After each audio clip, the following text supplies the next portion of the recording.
Welcome to the summer universities of the Alternative Economic and Monetary Systems, AEMS, and the Green Building Solutions, GBS. My name is Eric Frey. I'm a senior editor and writer at the Vienna newspaper Der Standard. I've been covering for many years both issues of housing, construction, and also economic policy. So I'm really excited about spending this afternoon with you and hearing all the interesting thoughts from our speakers and the discussions.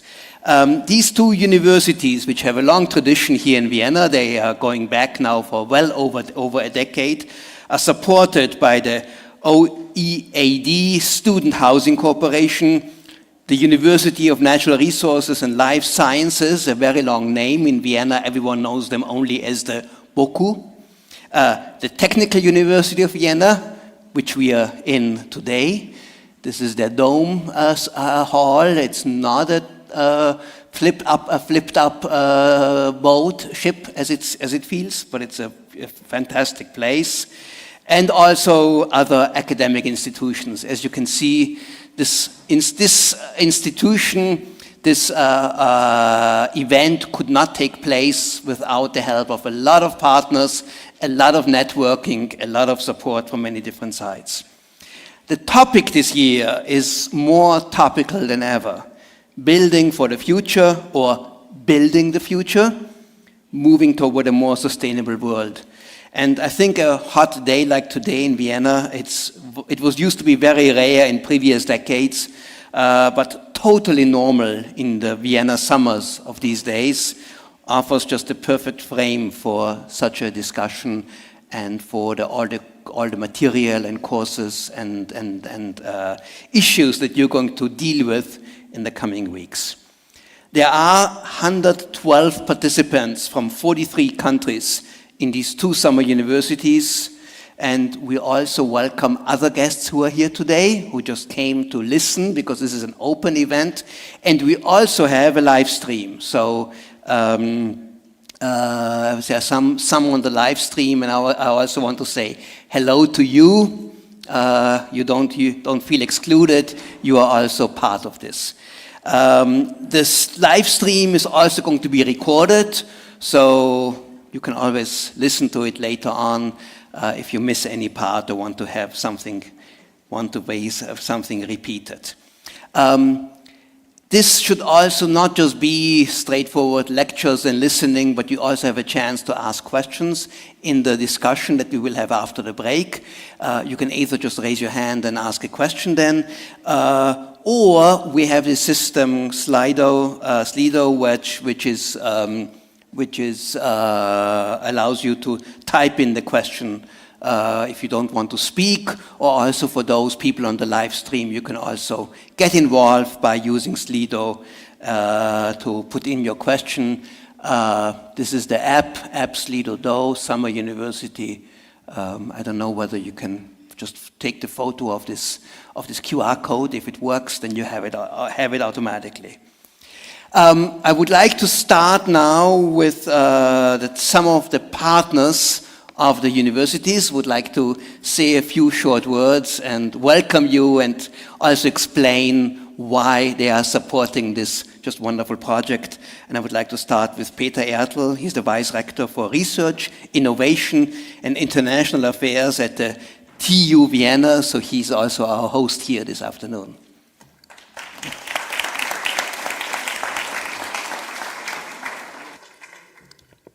Welcome, particularly students, ladies and gentlemen, to the Kuppelsaal, one of our prized locations. In the name of the Rectorate, I want to express my gratitude for all of you who have taken the time and effort to come to Vienna today in order to participate in the Summer University Green Building Solutions or Alternative Economic and Monetary Systems. TU Vienna is a proud supporter of the program since its beginning and has been actively involved in this content creation, such as sustainable buildings, green skills for the future, together with our national and international partners, I have to say. I would like to congratulate the organizing team for this week's 3-week study program that also includes hands-on workshop. Today, for me, was important to all students to break some of my hard feelings. I want to stress the importance of continuous education and academic mobility. Taking part of a summer university is important not only to extend your network and foster a professional career, it's so much more. Once you do it, you will become an integral part of your personal development because it promotes global competency. The next 3 weeks, you will expand your knowledge base by gaining new scientific skills. And what you really get out of these 3 weeks is the program will foster independent thinking and allows for self-evaluation. It increases language skills and helps become a good communicator. It encourages open-mindedness, good networking skills, more tolerance, increased patience, better understanding of educational system, and if you all bring that together, what it really means, taking part of a summer university will increase your ability to compete in the market in the future. If you listen carefully, most attributes I've mentioned can be linked to soft skills or social competence, and believe me, every successful in industry has a high social competency. For me personally, however, the most important aspect of coming together at the summer university is a mutual understanding between students of different cultures, languages and nationalities. I encourage each of you to actively participate in all sessions, extend your networks, engage in fruitful discussions with really inspiring inputs. With this, thank you so much.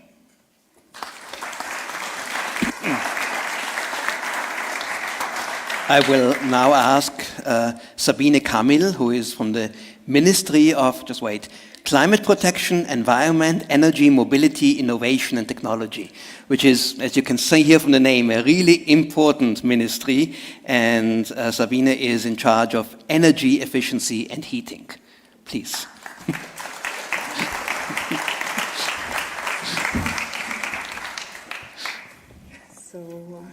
Ladies and gentlemen, distinguished guests, dear participants, on behalf of the Federal Ministry of Climate Action, it's my honor to welcome you here to the opening ceremony of the both summer universities. Since the inception of the Alternative Economic and Monetary System Summer University in 2014, the Ministry has been a great partner, and since 2019 as well as for the Green Building Solution. In 2020, our Federal Minister, Leonora Gewessler, herself participated in this event, highlighting our strong commitment to these vital programs. As an architect by profession, I deeply understand the importance of the knowledge you will gain here and the necessity of sharing that knowledge. To quote Luigi Snozzi, every intervention entails destruction. Destroy with reason. The natural landscapes we alter with our constructions pretty much has to be restored. Think of the ancient Roman structures, built with the most fundamental materials, still standing, yet slowly reclaimed by nature. If you carry these thoughts with you forward and share it with your peers and with your future colleagues, you will significantly influence how our future generations experience space and how nature thrives through your designs. So recently, EU legislators passed significant laws requiring us to undertake quite some substantial climate protection measures. And one major focus of this is thermal energetic renovation.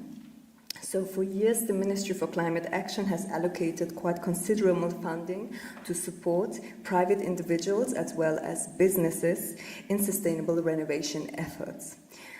However, public funding alone will not be sufficient, and this is where the knowledge of the alternative economic and monetary system students becomes quite crucial, because by exploring the financial systems in depth, you will help develop financing mechanisms for sustainable building and for broader climate protection measures.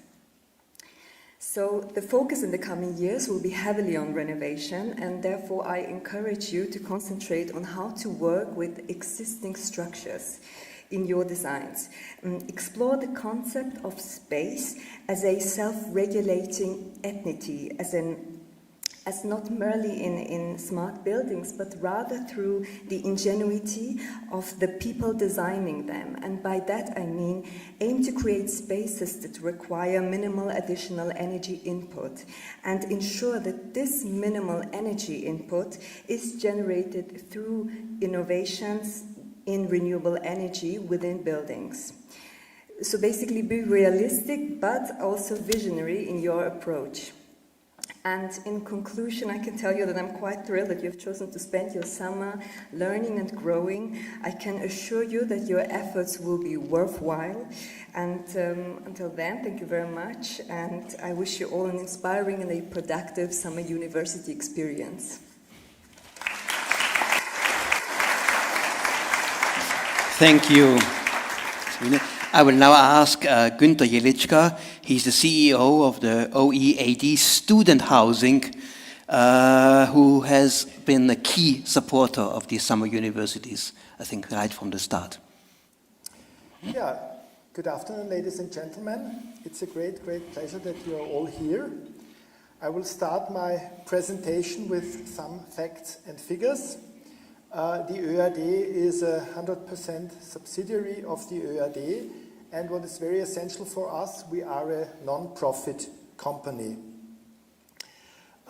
We accommodate around 10,000 international students per year, 7,500 in Vienna, so 3/4, and we build 8 of our dorms in passive house construction and using solar energy through photovoltaic systems.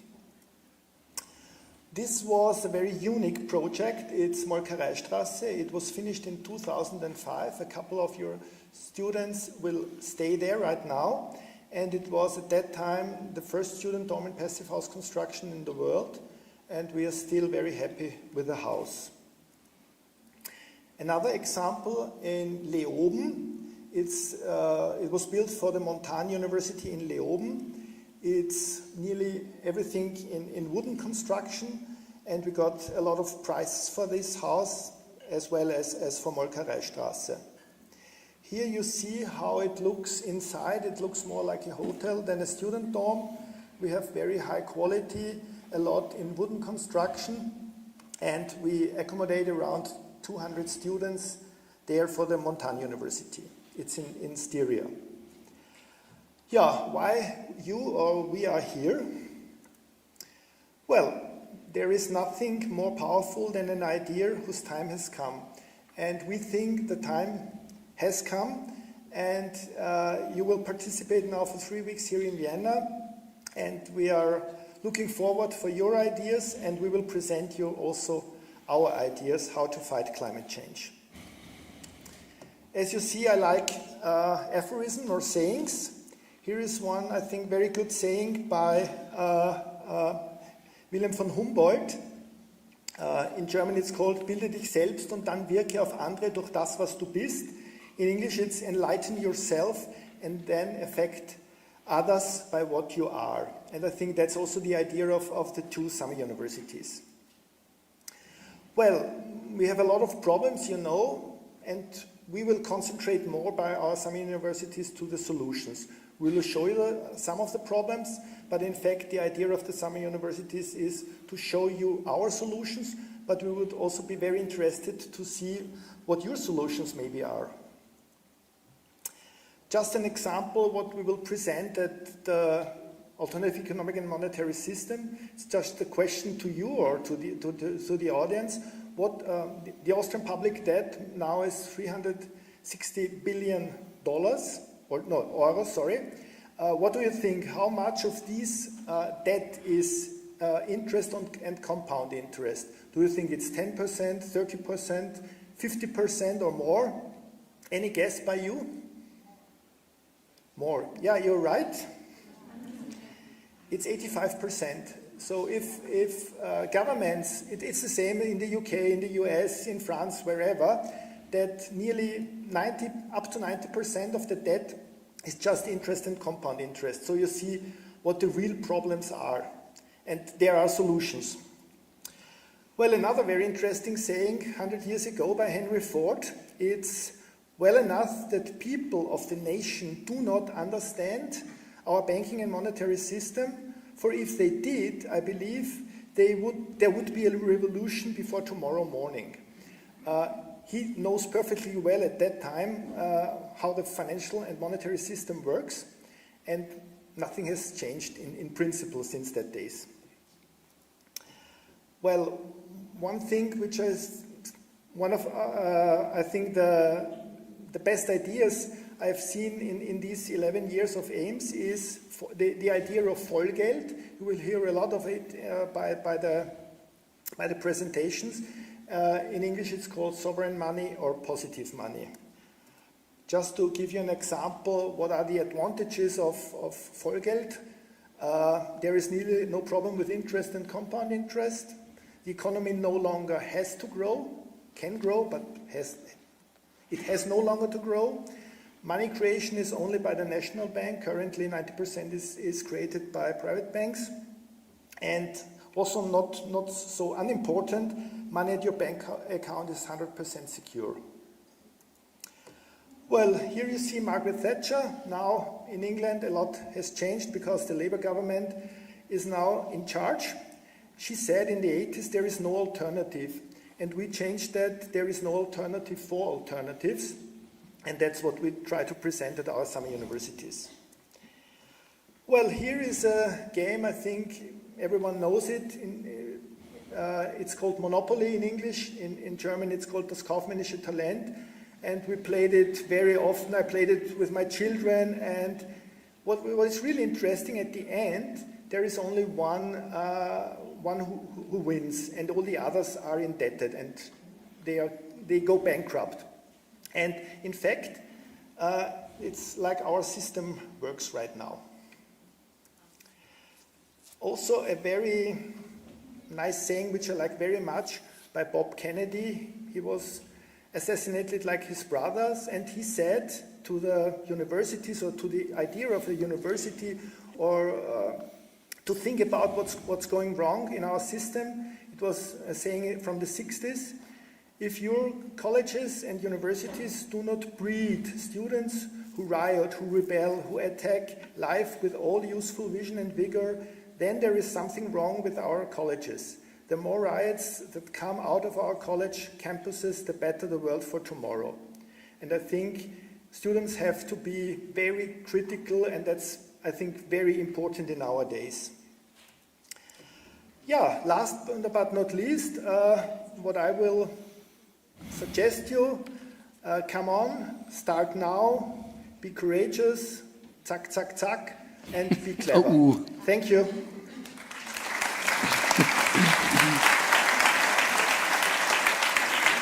Pippi Langstrumpf is always a good image to end the talk and to start an interesting journey, intellectual journey. None of this, what we are going to experience now in the next 3 weeks, could happen without the diligent work of the organizers, and I think there are many, but we'll ask the two head organizers of the two universities now to say a few words. Karina Kampner, she is from the AEMS Summer University, please. Thank you. Yeah, very difficult title. So actually what I wanted to say is the AEMS Summer University was initiated by Günther Jedlička. He didn't tell you that, but he's the initiator, the founder of the Summer University. And thankfully, like 11 years ago when we founded it, we found a competent academic partner who also already understood the impacts of climate change and actually the impacts that the economic system has on climate. And this partner was the BOKU. And besides the BOKU, we have a lot of other partners like the Technical University and 80 other academic partners right now. So for me, I've been organizing the Summer University since 8 years. Since 8 years, I am advocating for alternatives to the economic and financial system. And I've experienced that a lot of people already know about the problems. We know a lot what's going wrong in the economic system, but there are not so many people knowing about the alternatives we have at hand and about how to come there. How can we live the alternative? How can we finally change the system? And with the Summer University, we try to close this gap. We will talk a lot about alternatives, like Günter Jedlička already said, we will talk about sovereign money, but this is only one alternative. We'll talk about complementary currencies, degrowth, donut economics, economy for the common good. So many alternatives are out there, and we will discuss all of them with our students. What we will not do is like telling the students, go for this alternative, go for that, and this will change the whole system. This will not happen. We really don't think that there is only one way to reach the goal.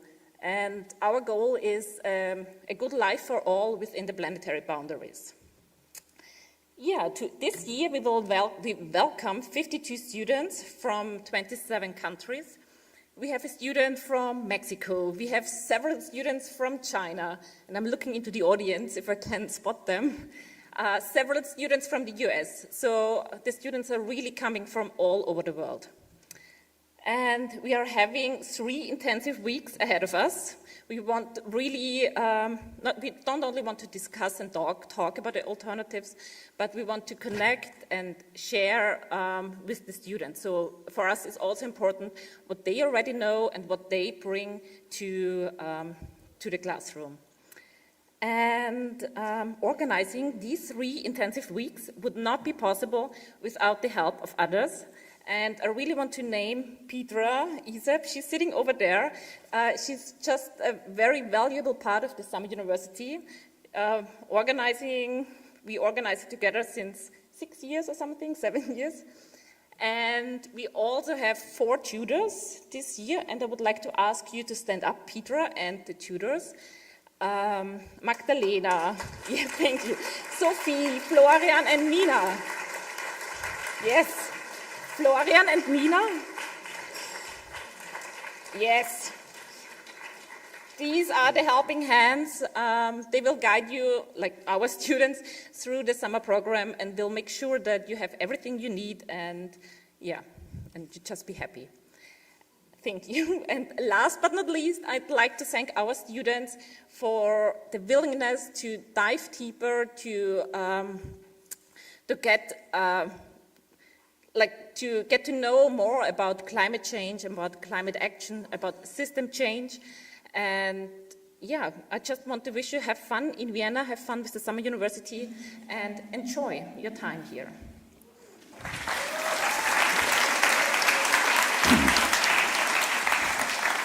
And the final welcoming words coming from Barbara Meyer, who is the head organizer of the GBS Summer University. Please, Barbara.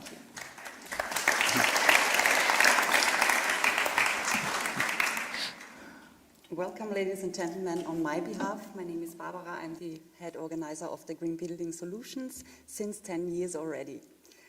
GBS was initiated, as we heard already, 2011 by Magister Günter Jedlička, who just saw that there is a lack in sustainability topics in the education of architects. Therefore, he went to TU Vienna and to BOKU and set up a curriculum, and GBS was born. That's how it worked. Since the first installment, GBS is a growing project and has become a great success story with regards to the number of the students and, of course, also with regard to the partners and contributors that are from main importance, as we just heard. Each year we have more than 100 applications for more or less 50 to 60 spots that we can fill. And GBS is therefore a collaborative effort by over 80 companies, partner universities, and institutions. GBS is a unique and holistic university experience, and it highlights the Austrian expertise in ecological construction, energy planning, urban planning, and sustainability to a constantly growing audience from all over the world. This year we have 60 participants from 27 nations coming from very different parts of the world. The GBS is an intensive short study program that contains lectures, excursions, guided tours in best practice examples in Vienna, and different workshops to apply tools, for example, simulation of the energy demand. The professional backgrounds of our students are in architecture, energy planning, sustainable urban planning, environmental sciences, civil engineering, and different kinds of engineering. They learn from Austrian leaders and experts in their field, and they gain social skills and understanding for other cultures. So the GBS is not only a lecture program, it's also containing a social program. So some fun parts are also included. For example, we are offering sports events, we are offering a waltzing night, and also we go to an Austrian Heurigen to transfer the Austrian culture a bit to the students when it comes to food. The project work that the students do at the end is actually a design project work that they are conducting in small groups, interdisciplinary and multicultural groups, which is actually applying the knowledge that they have gained before the 2 weeks they have learned with the experts. The outcomes demonstrate how sustainable buildings are not only possible, but can also achieve the highest quality of living standards. GBS supports the professional career of our students. It's an add-on to their career and what they will apply when they are back home. Actually, they are multipliers and change makers who apply their pioneering knowledge back home and, for example, build eventually even a passive house in their home country. So, for example, we hosted also the first certified passive house planner from Iraq, and we also welcomed a delegation of Bhutan ministry colleagues for 1 week in Austria with the GBS or within the GBS. As you know, change makers and multipliers are urgently needed when you see which challenges we are facing today. And consequently, we also plan to continue our mission to raise awareness about these topics and to transfer the local expertise on how to build sustainable for what we are actually pretty well known all over the world. So, to the students, I would like to thank you and at the same time, I warmly welcome you to GBS 2024. You are motivated, open to new ideas, and you are inspiring. That's the important core of my work, and that's our reward. I welcome also all the university representatives, partners and supporters, all the sponsors, the organizational team, and as well as all alumni and the whole community that is online with us today. Finally, I would like to highlight those who take the courage and endurance to support the green transformation, either in building or in economy, and who fight for a livable and just world for the coming generations of mankind. So let's celebrate today, enjoy the event, do some networking, get to know your colleagues. That's a unique opportunity today. I would recommend to dive into this, and with this I would say the GBS is open for this year.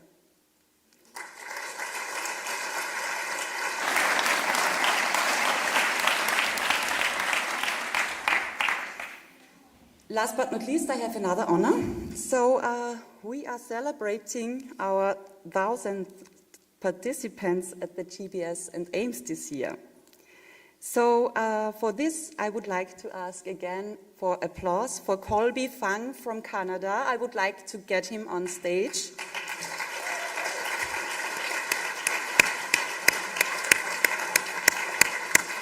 As we have a small present for you.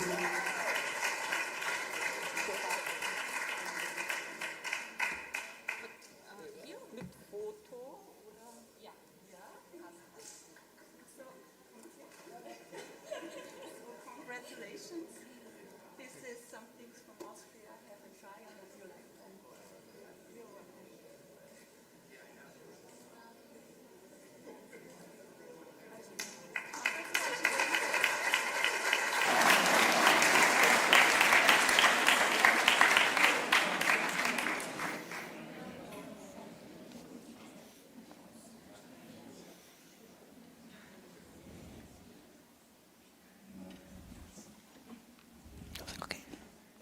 Okay, thank you. Well, thousands participants. This is really impressive. Now I think all over the world, students are going to think, how can I become the 2000s? And maybe also get a wonderful gift bag. Well, now we get serious. Now we hear from our experts, and there are three wonderful people who are going to talk to you now.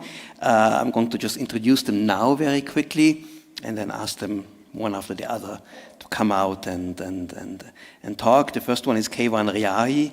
He is the Program Director and Principal Research Scholar for Energy, Climate and Environmental Program at the International Institute for Applied Systems Analysis, better known as IIASA.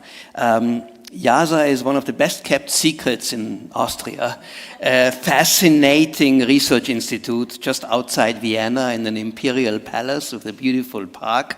And it was set up in the 1970s really as a place for scientists from the communist world and the Western world to meet and to collaborate. It survived the end of the Cold War, and for decades it has just done excellent work here in Austria as one of the really top research institutions in its field.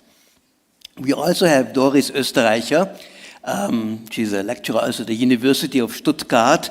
I know her better as an architect in Vienna, working for the architecture firm Trebersburg and Partner. This is right, isn't it? Yes, okay. And just to make sure, and the founding partner of this firm, Martin Trebersburg, has been one of the pioneers of sustainable building here in Austria since really the early 1990s, and Doris Österreicher has carried on his innovative work until today. And we have Anika Dafert. She is an environmental activist. She's a co-founder of the Fridays for Future movement here in Salzburg, in Austria, and she's now also since last year active in communal politics in her hometown of Radstadt, which is best known in Austria as a center for winter sports. So, all of you got 15 minutes to tell us what you really think, what everyone needs to know from your point of view. So please, Keywan, please start.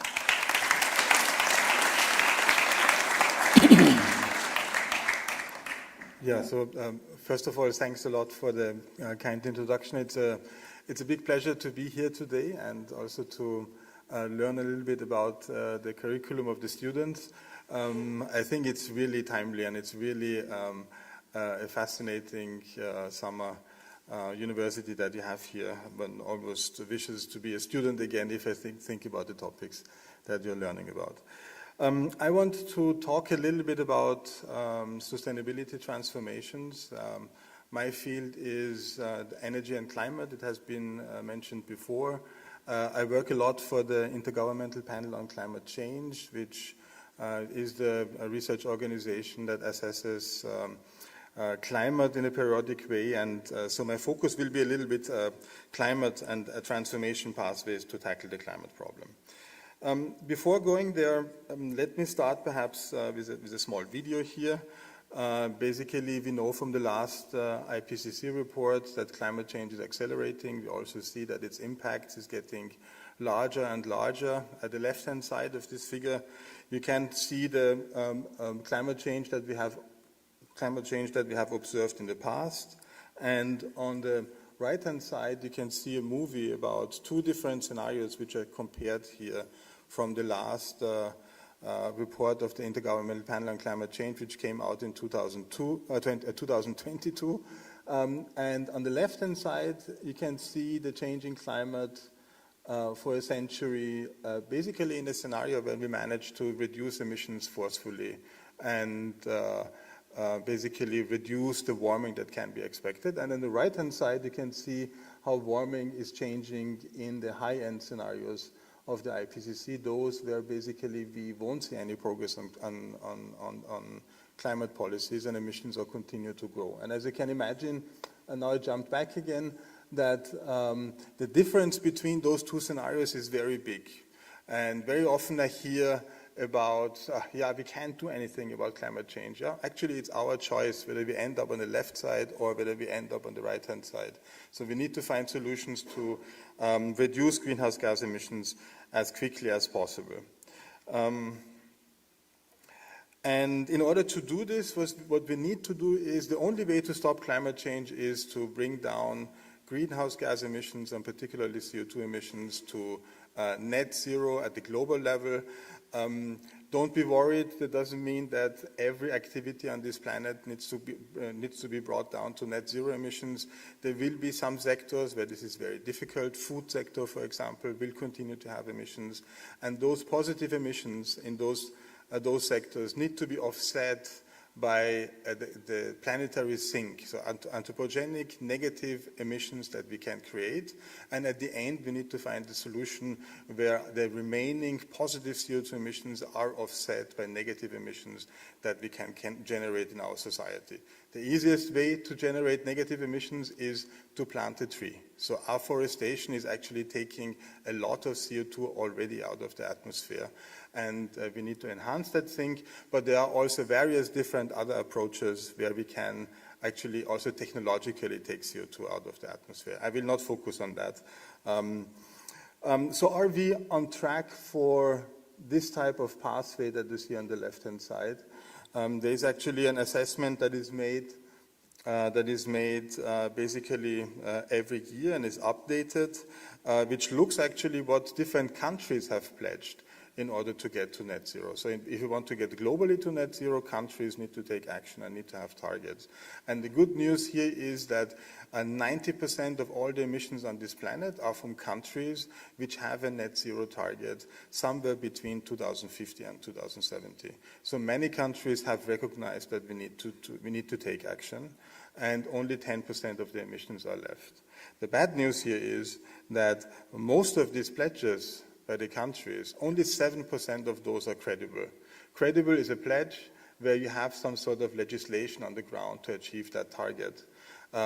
Two-thirds of the pledges that we see in the international climate process, which is under the Paris Agreement, is very poorly designed or lacks any detail. So there is no plan how to get to those net zero emissions. And what we need to do, and that's what you will also explore in the summer school, is what are the solutions in order to get there and help different countries that have the ambition but have not done any implementation yet to follow up with their own ambitions.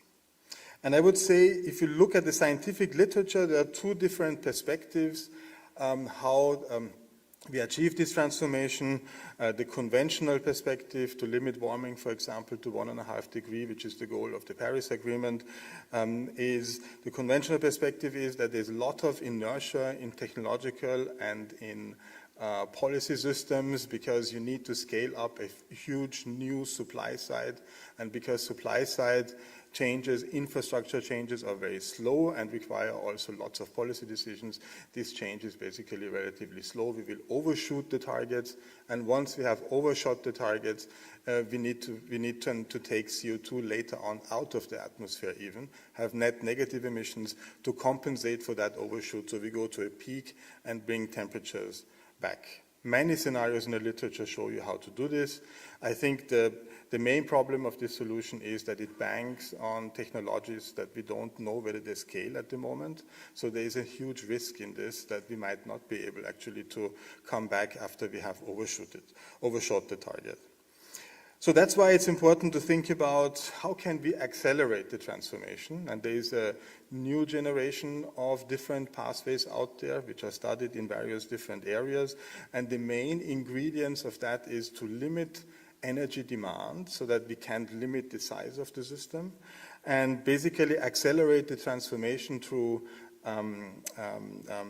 social innovations and behavioral change, but also rely on small-scale granular technologies that diffuse more rapidly into the market and have also a higher innovation potential and are less risky if you think about their investment characteristic and in terms of the finance risk. So it basically means to move from this type of lumpy technologies that you see on the top, a nuclear power plant or ever increasing aviation or airplanes, to technologies like the mobile phone or efficiency improvement, solar PV. Why is this important? It is important because those smaller scale technologies, and there is a lot of empirical understanding of this, learn much faster. The innovation potential of the small technologies is bigger. Why is this the case? This is the case because if you want to, let's say, provide a certain energy, like a nuclear power plant, you cannot build a nuclear power plant without having a government behind you who basically takes up the risk of that investment. For the same amount of energy produced with solar PV, you need to repeat the same thing over and over because you have to build 10,000 of PV cells. And until you have built the 10,000 cells, you have actually learned a lot. If you build one nuclear power plant, you don't learn much. And that's why the costs of nuclear power has been increasing, and the cost of solar PV, wind, small-scale batteries, telephones, etc., have been declining because mass production can help you with that, and it provides also better access and it lowers the risk. So ultimately what we need to do here is we need to think about disruptive end-use innovations where we can basically move from smart disconnected appliances to connected appliances. So we need to create a grid, a network of things in order to move basically from the ownership of the individual appliances to a service where the connected appliance that is shared, which is part of a circular system, provides actually a better service than the individual appliance that you can buy today. So basically we have to move to a mobility system where it is not always the best way to travel from A to B if you have an own car. Actually, you can travel from A to B in a system where perhaps you share your electric vehicle or your electric vehicle that brings you to the end point, and at the same time have an integrated public transport system that helps you actually to provide the same service in a more convenient way. So it's moving from ownership to usership, it's the sharing economy, and moving from automized to connected appliances benefiting from digitalization. And if we look at different studies, in most of the cities, actually in many cities we have seen the transformation has started, but we are by far away from the potentials that are actually there. Here is a shared mobility scenario for Dublin, where the OECD ITF has been working together with the city of Dublin, which shows that basically with only 2% of the transport infrastructure and the vehicles in Dublin, you can provide the same mobility service as today. What you need is, of course, you need to expand your public transport, and you need to share those vehicles, and then you can basically, with reduced travel but also reduced emissions, provide the same service in a more convenient way. But I would say most of the advantages are actually not even in the mobility service. So if you think about a city where the vehicles are shared, those vehicles are not anymore parked in the streets, because only the vehicles which are private are parked in the streets, and they're 90% of the time parked in the streets. So just imagine the city of Vienna that looks almost like the first district, very, very few cars on the roads. You can green the city, you can increase the social life as it looked actually perhaps 150 years ago. So if you look in these old pictures of Vienna, there was lots of free space for social interactions. So there are a lot of co-benefits of these transitions that can be realized if we are bold enough to introduce some of those changes. So ultimately what we need, and I'm coming to the, I'm a bit over time. So ultimately what we need to do is to basically to rethink the problem, move away from emphasizing conversion efficiency of devices, so thinking technologically, but move to new systems that basically provide new services in an integrated way, and the mobile phone is a good example because if you think about the mobile phone, it integrates many, many, many different services that we that were provided previously by a number of different devices, and to the mobile phone we have created services like access to financial systems in the developing world, access to communication, and access to many other services at a much lower material intensity and a much lower energy intensity with enormous economic benefits for it. If I may, let me just say perhaps a few words about the built environment. The built environment here will play a very important role, particularly and because we need to think about the embodied emissions and embodied energies in the materials themselves. I have here perhaps a bit of a complicated graph. So this is the energy that is used nowadays in Europe. The CO2 emissions that are generated from the energy used nowadays in Europe, basically direct and indirect emissions in the household energy use, but there is also embodied emissions from the infrastructure that is built every year. And if you look at the legislation in Europe, it's actually quite ambitious. Those emissions will be reduced. And if you look at the 1.5 degree Paris compatible emissions of the building sector, you can see that basically most of the emissions in the future will actually be emissions because of the energy use in the materials of the building. So material design, so building design itself and urban design is absolutely critical, because in a carbon neutral world, that is going to dominate our footprint. We can avoid the energy use in the buildings. We cannot avoid to build most of the buildings. And circularity can help you, of course, to get there. I wanted to say perhaps one final word about fairness of the transition. So very often I hear from in public debates, why should we reduce emissions in Austria? The Chinese are dominating the emissions balance anyways, and if they do not reduce emissions, then we won't achieve our targets. I think it's really important to keep in mind that responsibility of any country is strongly dependent also on the capacity to do something, but it's also dependent on the history. So how much emissions actually were emitted in the past in order to assess what is a fair and what is a just solution.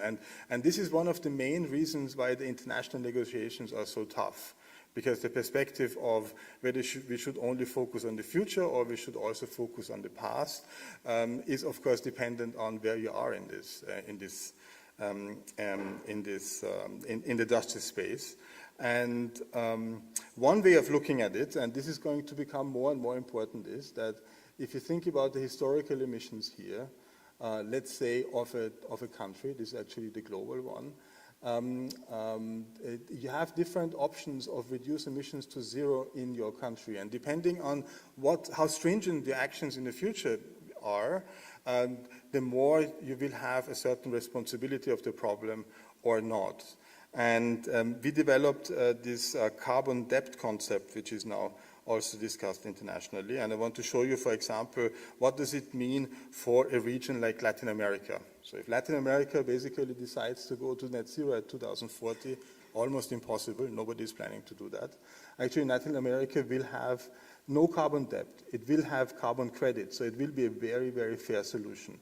But even Latin America would need to get to net zero roughly around 2060 so that it is not accumulating a debt in terms of the future climate. In Africa, basically, the African continent could go to net zero in 2090, and still it would not be at debt. The historical emissions are so low that from a pure fairness and justice perspective, the emission space is relatively large, and they could go to net zero in 2090 even. In Europe,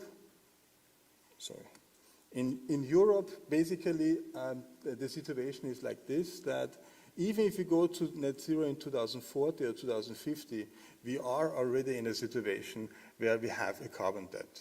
So what we can do, what is maximally feasible in Europe is not yet a fair and just solution.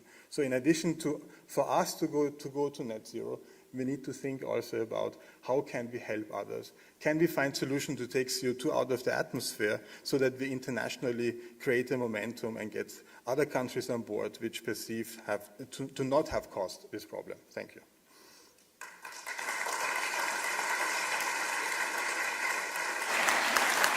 Thank you, Keywan. This was climate change policy global in a nutshell. Thank you so much. So much more to learn and to talk about. So I think that now we can go from this very macro level to a more micro level, and I will ask Doris Österreicher to talk about her perspective, which is down probably much more to the nuts and bolts of how to approach the topic.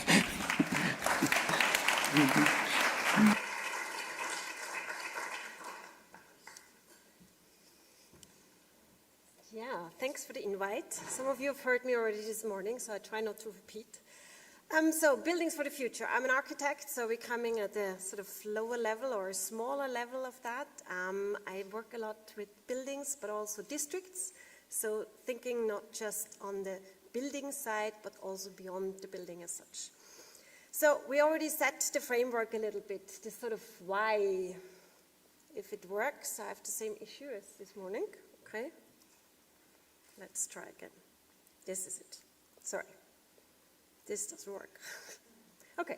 So what's the framework for the buildings? What are we looking at? We already heard a lot of the energy that we are consuming in buildings, being it the energy for the operation, but also being the energy, of course, for the embodied energy that we use in the materials as such, that is attributed to buildings, that is attributed to the urban spaces, because we have a lot of building density in the urban spaces. So we know that. That's a sort of a given. We already saw just before, the temperature rise. We can feel it just now, but it is changing. So it also means something for us as architects. We need to think ahead already, build differently. So that's the framework, but what does it mean actually as drivers for the buildings as such, or for our built environment? When we look at the societal drivers that we have seen in the last, I would say, decade almost, it's on the one hand, it's climate change and resource scarcity. So that's one of the big drivers, of course, that we are talking a lot about. But it's also what's changing the way we look at buildings is communication and information. So our information technology, ICT, information and communication technology, has changed the way we can deal with buildings, we can access buildings, we can even communicate with buildings, or buildings within their entity can communicate with each other. And the third thing is the sharing society and sharing economy. So that's also something that has shaped how we look at buildings, how we look. Mostly now we see that at mobility. We have just heard just before, looking differently at mobility, but also looking differently at buildings. So what does it mean? What's the effect on buildings, districts, and cities? From the climate change side, we have to look more and more, of course, on efficiency. I think we all understand that we have to reduce demand, but also we have to look at sufficiency. Sufficiency means how much do we actually need? Do we really need 100 square meters per person, or will 50 square meter or 30 square meter even be enough? So we changed a lot over the years. We are using more and more space. So that's sufficiency, using less. Yeah? Resilience, of course. So the climate is changing, so we have to build resilient cities.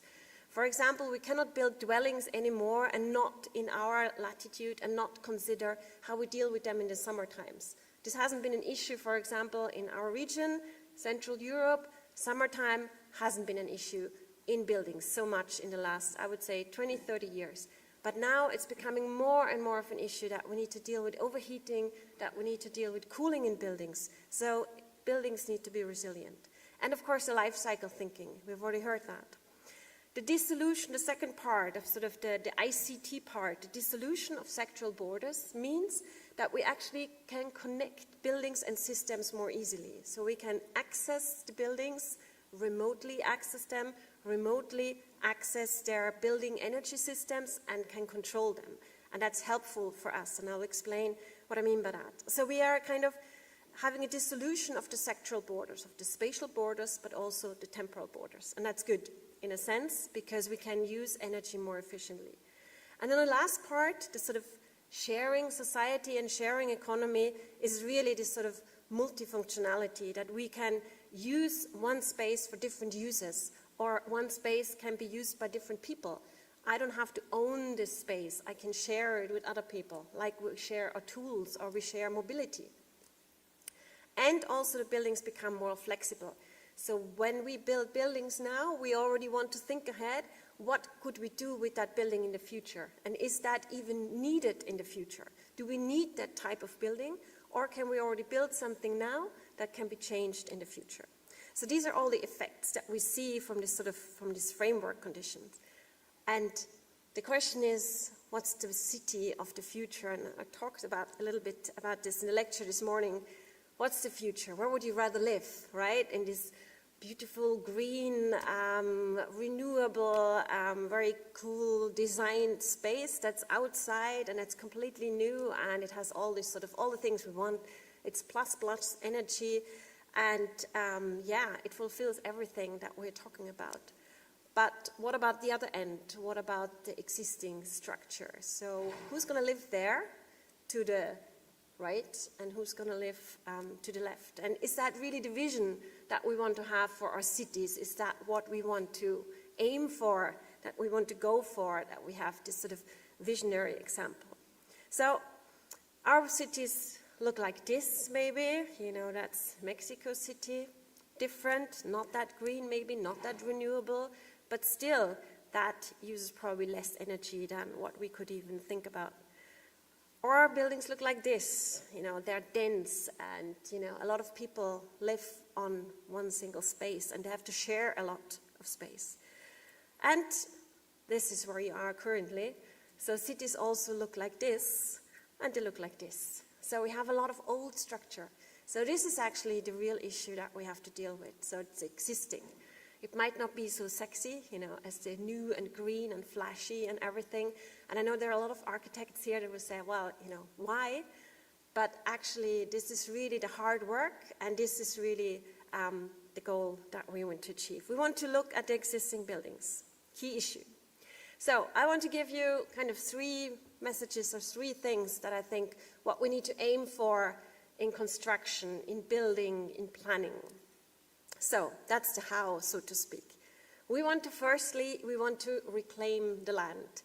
The land is a resource that is finite, right? So we don't have infinitive resources, unless, of course, you can go to the moon or elsewhere. But let's just consider our Earth. Then this is the only resource that we definitely know there is no more than what we already have. So reclaim the land. We don't want to use any more land than we already have used, or reclaim it back actually, yeah, go the other way. We want to reduce demand, so increase efficiency, and we want to think in systems. And for your discussion later on, I just want to give you some very basic examples on this aspect. So, reclaim the land. There are a lot of aspects that have been done in that respect. So just look at density of cities and population of cities and how cities can be so different. You see on the left, for example, Atlanta, that's a city in Georgia, US, and on the right you see Barcelona. So what you see there, they have almost the same population. They have about 2.5, 2.8 million people, Barcelona even more. But look at the CO2 emission from transport. It's 10 times as high in Atlanta than it is in Barcelona. And why is that? And you might say, why do I care? I'm an architect. Why do I care about transport? But it has to do in how we build the cities. If we build it like that, to the left, like Atlanta, and we build a lot of space, and we need a lot of space for single entities, or we build it very dense. And the question is really, how do we build this sort of density with a really high quality? Because as in mobility, I don't need the car, but I want to go from A to B. And I want to go from A to B comfortably. So it's sort of mobility as a service is often said. So we also want to consider living as a service. I don't need a house, but maybe I want a green space. Maybe I want somewhere for my kids to play outside. So we want a high quality of living environment. And it's our task as architects and planners to achieve that to the right with a high density, small spaces, small area, with a high quality. That's really our task, I think. And so that we want to avoid this. So I put, this number on Austria as one of the densest networks on highways. I don't know why. Why do we like to travel by car? I don't know. But obviously it is like that. And we really use a lot of land. Yeah? So in the European Union, we build every year the equivalent of the city of Berlin. Yeah? Already, Berlin, the European Cup yesterday. So it's a big city, yeah? It's not small. So we want to reclaim the land, and there are tons of examples. I just give you one very famous one. That's the High Line in New York. So it was an infrastructure area, actually, and it has been derelict for several years. And then the city has reclaimed that area. It has actually left the resources there, left the structure, and did something meaningful and actually added some quality. And now it's a high-quality area for the inhabitants there. So this is something, how we can transform things. We don't need to tear things down all the time. We can think differently. Second part, reduce demand. When we look at the buildings, how we build them in the future, we need to consider that our climate is changing already. So this is, again, one of a research project from climatologists. They actually looked at climate in different areas and how it is changing. And I found that really interesting, because whenever somebody tells me, oh, it's going to be 2 degrees hotter, I'm like, okay, so what does it mean for me as a planner, as an architect? And, well, they put that into perspective, and they said, so if you're in London now, and if we don't do anything, if you only do a little bit, then your future city will be, from a climate perspective, in France. So you might say, not such a big difference. But if we don't do anything, your city will be in Australia, meaning it will get so hot, or the climate will be so different as if you were building in Australia. So for us, again, it means looking ahead and thinking already of how will our climate change. Of course, we can influence that, but still, we need to build buildings that are resilient for the future. So we reduce efficiency when we consider that. Also, greening of buildings. Yeah, that's a fancy example, I know. That's the Bosco Verticale. For all those of you who know that, a lot of the football players actually live there, so I have been told. So maybe not the best example, but just to give you an idea, we need more greenery in the cities. Maybe not that high maintenance, but still. And another aspect is, as one of the buildings that has been done in the office, we need to share spaces. So this building doesn't look like anything spectacular from the outside. It's not a football green building, but it is spectacular in the inside that it actually has a lot of shared spaces. So you can rent a space for just a certain time. For example, until your kids are still at home, and then once your kids have left, you can actually give that place away to somebody else who can actually need it, who might need it from the other side. And that's very clever, I think, because it looks into future uses, and that means we can reduce our living size again if we don't need it anymore. So things like that we want to have. So efficiency.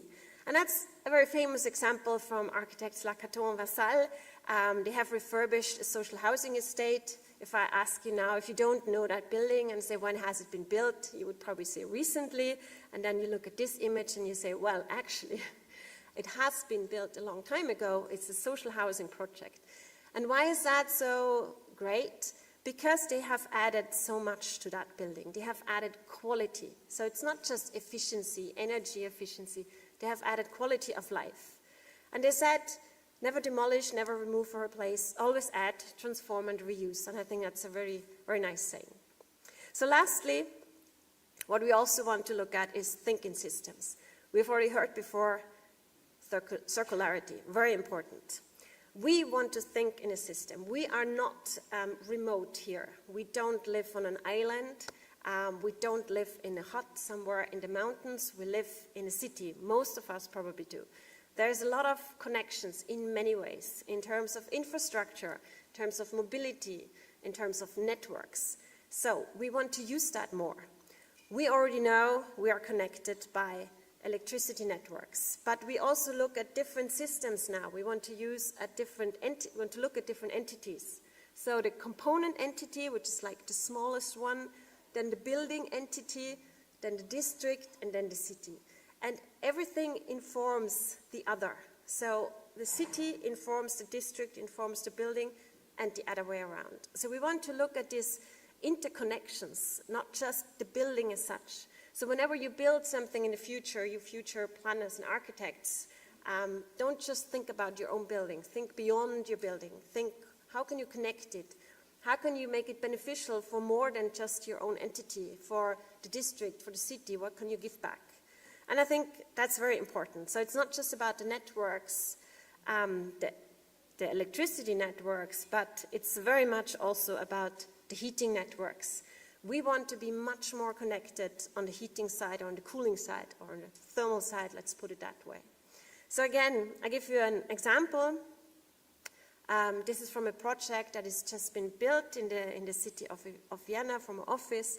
It was supposed to be a plus energy building, and it's using heat pumps, it's using thermally activated slabs, it's using weather predictive control systems, so it's very connected in terms of it predicts from the weather data how the weather will be in the future, and it cools down or heats up the building accordingly. So we can use renewable energy and we use the thermal mass of the buildings. And that is a social housing building, so it was built at a considerably low cost. This is not a fancy building for billionaires. And that's very important. So we want to have this connection and we want to have this interconnectivity. And yeah, that's how it looks like. I'm saying it was supposed to be a plus energy building because we can discuss this in the break. For a lot of legal, economical reason, at the end of the day, at the last minute, it wasn't a plus in the end. So, but yeah, I'm happy to discuss that. So, to conclude that, technically, all this is feasible. Technically, we can do all this. We are far ahead on the technical level.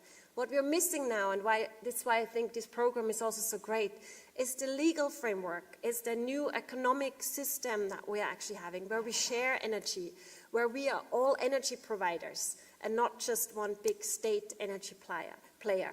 And this is very important. We need these framework conditions in order to move on. So, what I want, what's the vision, what we really want? We want high quality of life. That's really the important thing. From the planning side, we want really high quality for everybody. We don't want to have this exclusivity. We can build plus buildings. That's easy. If you give me a lot of money, I can build you anything. But that cannot be the goal. We want to have socially acceptance of our buildings. We want to have a high quality, and that's really, really the goal. And combining this in a local context, efficient design on all technological levels and achievements, and on all spatial levels, so from the buildings, districts, and city, and then into the regions. So with this, I would like to conclude. We want high quality of life. We want good architecture. I have a t-shirt that says, ugly architecture is not sustainable. So really it isn't. More of this, and then, of course, less of this. And with this, I'm looking forward to the discussion afterwards. Thank you so much. Thank you. Thank you, Doris. And now let's turn to the generation that follows the verdict or the suggestion of Robert Kennedy, maybe not to riot, but to rebel. And I ask now Anika Dafert from the Fridays for Future to give her perspective on what to do and how to get there. Thank you. Hello, everyone. My name is Anika Dafert, and I'm a climate activist, as mentioned. I had started being an activist more than 5 years ago, while I still was in high school. Since then, I had finished my bachelor's degree in environment and bioresource management, helped file a lawsuit against Austria at the European Court of Human Rights, planned and organized dozens of protests, and attended climate conferences.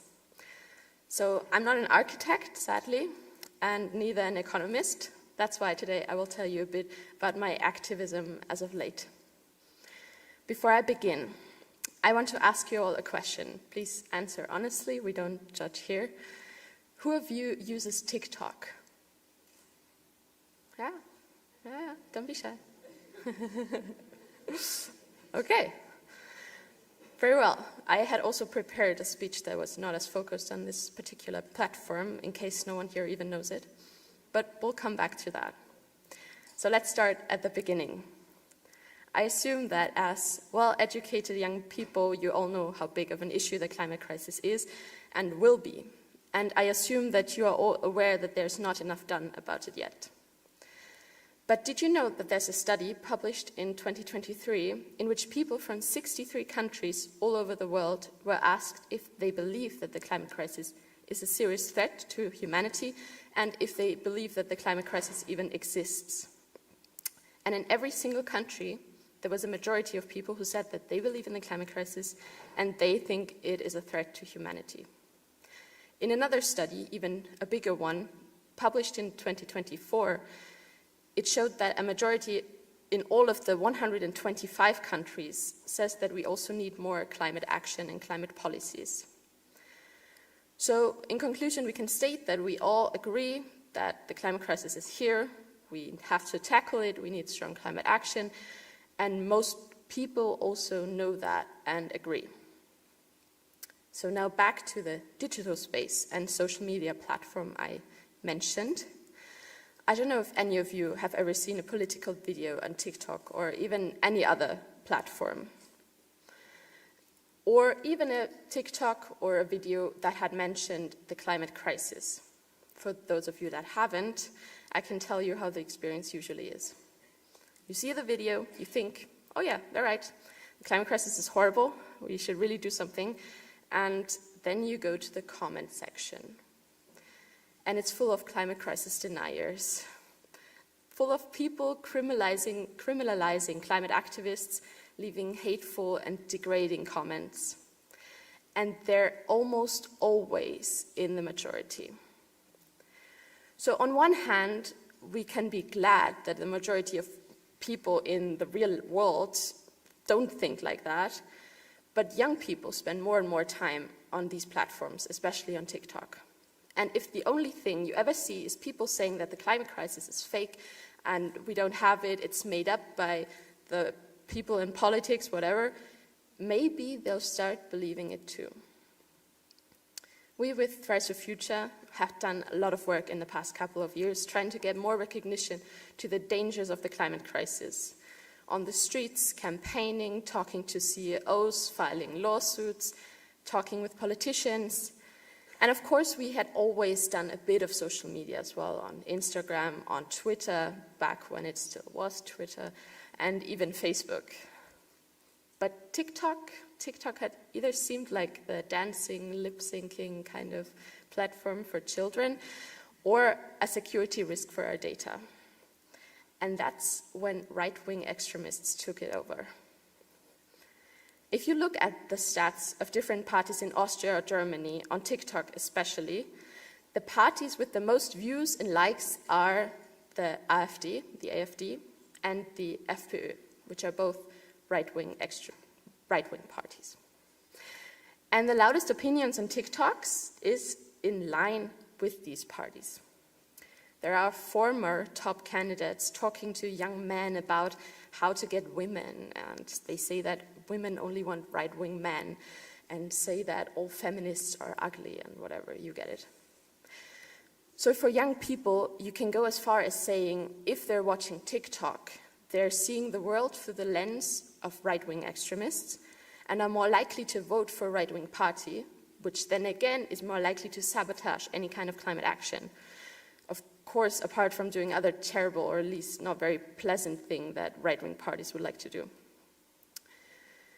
In light of the year of elections, that is 2024, activists in Germany started a campaign they called #ReclaimTikTok. Activists from all over Germany started posting content on their personal platforms, videos about politics, just progressive content about their everyday life, about the climate crisis, and so on. And it kind of blew up and even landed in the trends only after 2 weeks. And here in Austria, we also, in light of the EU elections and our upcoming parliament elections, we were basically trying to do the same. What we try to do is balance the content so that it resembles the real world, the opinions of the real world. One can say that we're trying to politicize the digital world and digitalize our political work. And what do we get on TikTok for doing that? Hate, mostly. Some love, but mostly hate. And if a video is doing well, you can see that by the hate in the comments. It's double, triple, tenfold sometimes. That's when normal people who watch TikTok or go on any other social media platform come into play.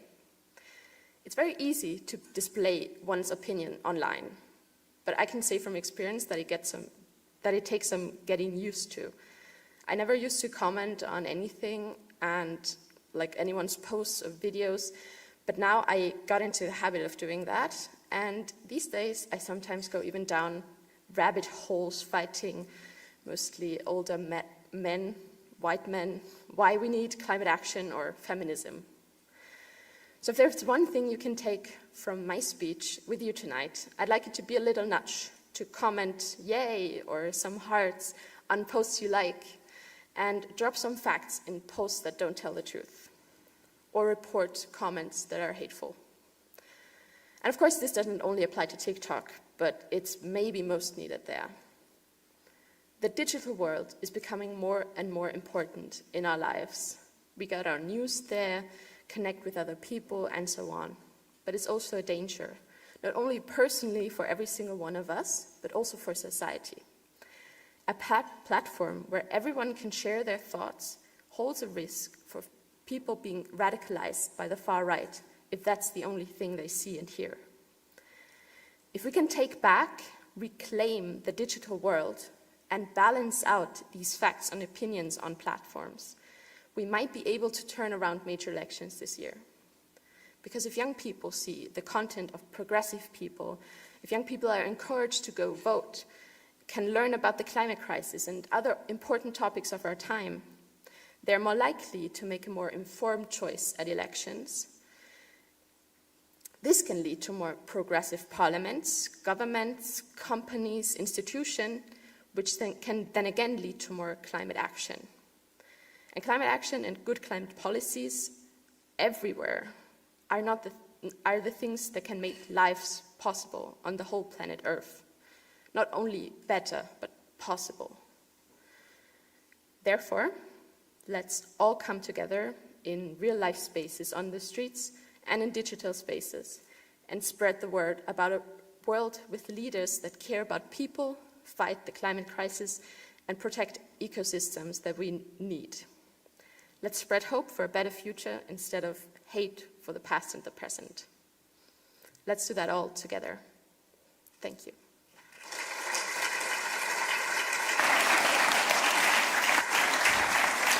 Thank you. We are wonderfully in time, so we now can take a break. And I'm just going to say a few words now about this break. First of all the speakers, organizers, everybody who feels they're important should come up here and for the group photo. Everybody else can go and have some coffee and cake. The cake, I was told, is organic. And there are two places, and one is up here and one is on the third floor. And we ask all the students from the summer university to walk down the stairs, one floor, and have your coffee and cake or whatever else is to drink there. I was guaranteed it's the same here and down there, so you don't have to taste both. And all the others stay up here. And the other important thing is, be back here 5:07, 6:55, so we can start on time at 7 o'clock sharp.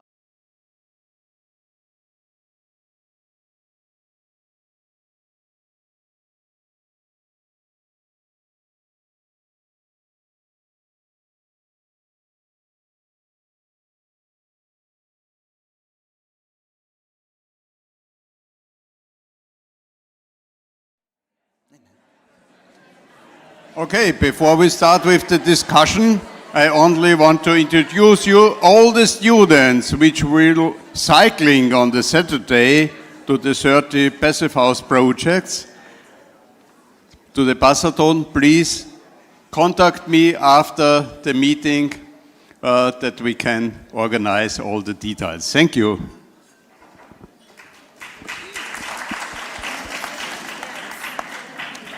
Thank you. Yes, you got your microphone. So, welcome to the second part of this opening event. Now we're going to talk a little bit together about some of the issues that were presented to you, and then you will have a chance also to ask some questions. But first, I'm going to be the one asking questions. I don't have to introduce anybody anymore here. We have basically we had just 3 different presentations looking at the goal of sustainability, in particular in the area of construction, housing, living, from very different, from different perspectives. Now, everything that I know about young people, I think there are 2 characteristics which are, I think, they're common. One is you're impatient, and second, you don't want to be depressed. So, quite quickly, I would like to hear from you. Give me one example of a best practice in your field, something that really worked to really achieve the goals that you believe in. Maybe you would like to start. Ooh, and this can be a technology, a project, an initiative, a policy. Okay, so what has really worked is one of the projects that I've shown before, this sort of what Oda said is plus energy building, so it has mostly worked. And why? Because we accompanied an architecture project with research. And I thought that was really good, so we had a whole research team going with us. And I think maybe that's also something, how we should do architecture in the future, a bit more experimental, a bit more trying things out. Researchers with you? Of course. What kind of researchers are you thinking of there? What research did you have accompanied? Mostly energy. Energy, okay. Yeah, in the field of energy, and I thought that was really, really helpful. Well, that's a good sign that maybe, yes, people who go into academia will have something to do.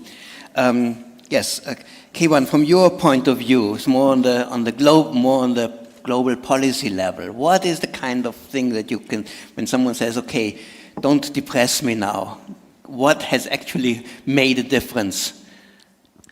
So actually, I think we don't need to go to the global level here. So if you think about Europe and the way that Europe is basically taking the leading role in this transition, the European climate law, the Green Deal, and I would say dozens of new legislation which has been enacted, led to emissions reduction in Europe of 35% since 1990. So we have 1/3 of the emissions we have reduced already. So this is an amazing achievement. We have the European Advisory Board on Climate Change. I might be a little bit biased, I'm part of it. So I have been invited to that's why I can see it also from the inside, and I can confidently say that the evidence base that scientists put on the table is taken seriously by the European Commission and translates directly to laws at the European level. The 90% reduction for the year 2040, it sounds like it's so far away. No, it's actually not so far away. It's 15 years from now. You need to start acting now to achieve those. Came from us, came from the scientists, and Commissioner Högstra took this on board. It was then it is now then tabled in the parliament to become part of the climate law. And I could continue like this for quite some time. So, but I mean, the Green Deal, it's a label. There are lots and lots of different policies again. I mean, I wasn't even aware that basically 1/3 of the target has already been met by the things that happened. What among these various measures you think was particularly successful to reduce the emissions, carbon emissions? Perhaps the most successful policy was actually not even by the European Commission. The most successful policy, and its outcome was different than anticipated, was when the German government said, we are going to subsidize renewables massively. They created a market. Okay. Solar PV became cheaper, wind became cheaper, but they did not realize that the manufacturing center will actually be in China. Yeah. So the Germans bought down the costs of solar PV within a few years with the help of Chinese manufacturing, and now we have 10% of the costs of solar PV from 10 years ago.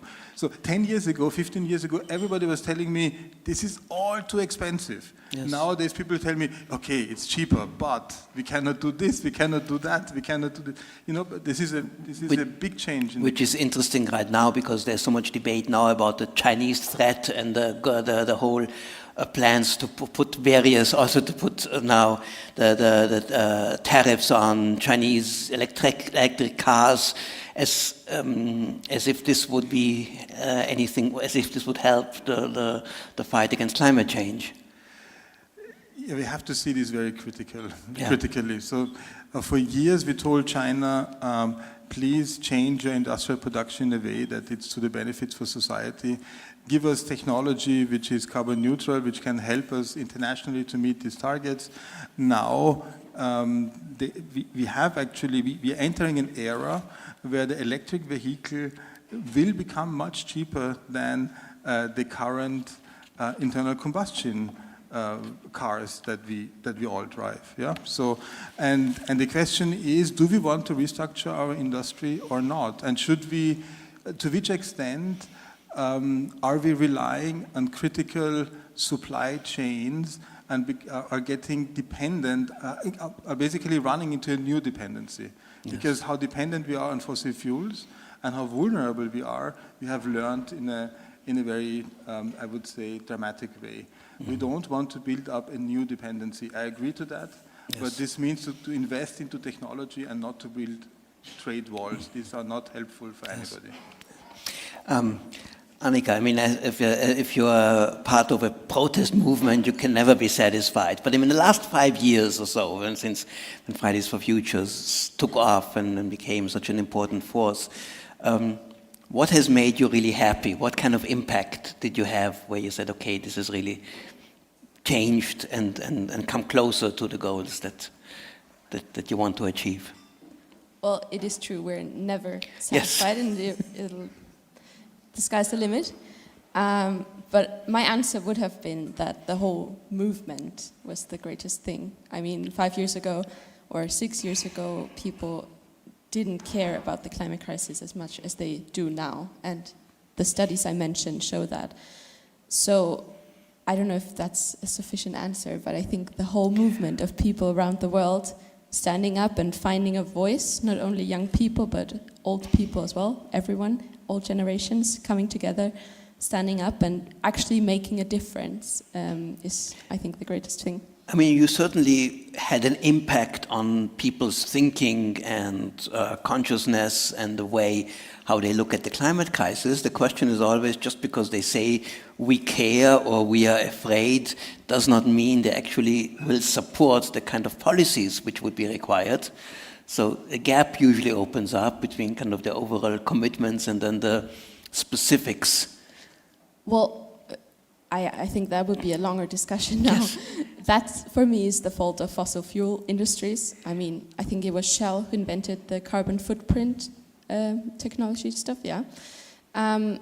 So when people hear climate action, they think about the stuff they will miss out on or things they'll lose, but actually it is things they'll gain. And that's what we try to communicate. So social, like ecological and social changes have to be made so that climate action doesn't mean that people will lose something. Or, I mean, rich people should and will lose something, but normal people will most likely benefit and gain from real good climate action that is ecological and social. Well, if rich people can also gain something, they may be more supportive of of climate change too, of fighting climate change. Now let's go to the next level. I mean, okay, we're looking back and saying what has been good. Now, question is, what is the most urgent thing that has to be changed now in order to if you had basically, I'm sure there's a long list of things where you say, this doesn't work. Where would you like to start? So I'm limiting this to my profession in architecture. Absolutely. So I would say refurbishment. Absolutely, increase refurbishment. We need to get rid of gas in the existing buildings, of fossil fuels in the existing buildings. We know how this can be done. It's difficult from a sort of economical and legal perspective. But So refurbishment, updating the existing building stock so that we have a higher efficiency there, that we get rid of the gas in the existing building stock, decarbonization of the existing building stock, that's absolutely key. In the priority. existing building stock, not so much the new construction. But This the is new easy. construction, This is it easy. has a high Yes. standard. I'm talking now sort Yeah. of Central Europe, Yes. right? Not worldwide, yeah? Yeah. So we have in Europe a high standard anyway for new construction. I'm not saying you can't be better. You can always be better, right? But what's most pressing is really the existing buildings. Absolutely. And you say this can be done. I mean, personally, I'm living in a Zinshaus in the 6th district, not far from here, with a gas, with Etagenheizung, Gastherme in my place. And I would love to get rid of the gas, and I have no idea. I'm a renter. I have no idea how this can ever be done. There is the Vienna, what is Fernwärme in English? I don't know. The central heating system is going along somewhere, but I think it's just like kind of a block away from me. It will probably never reach my street in my, let's say, professional lifetime. So what should I do? What should I tell my landlord?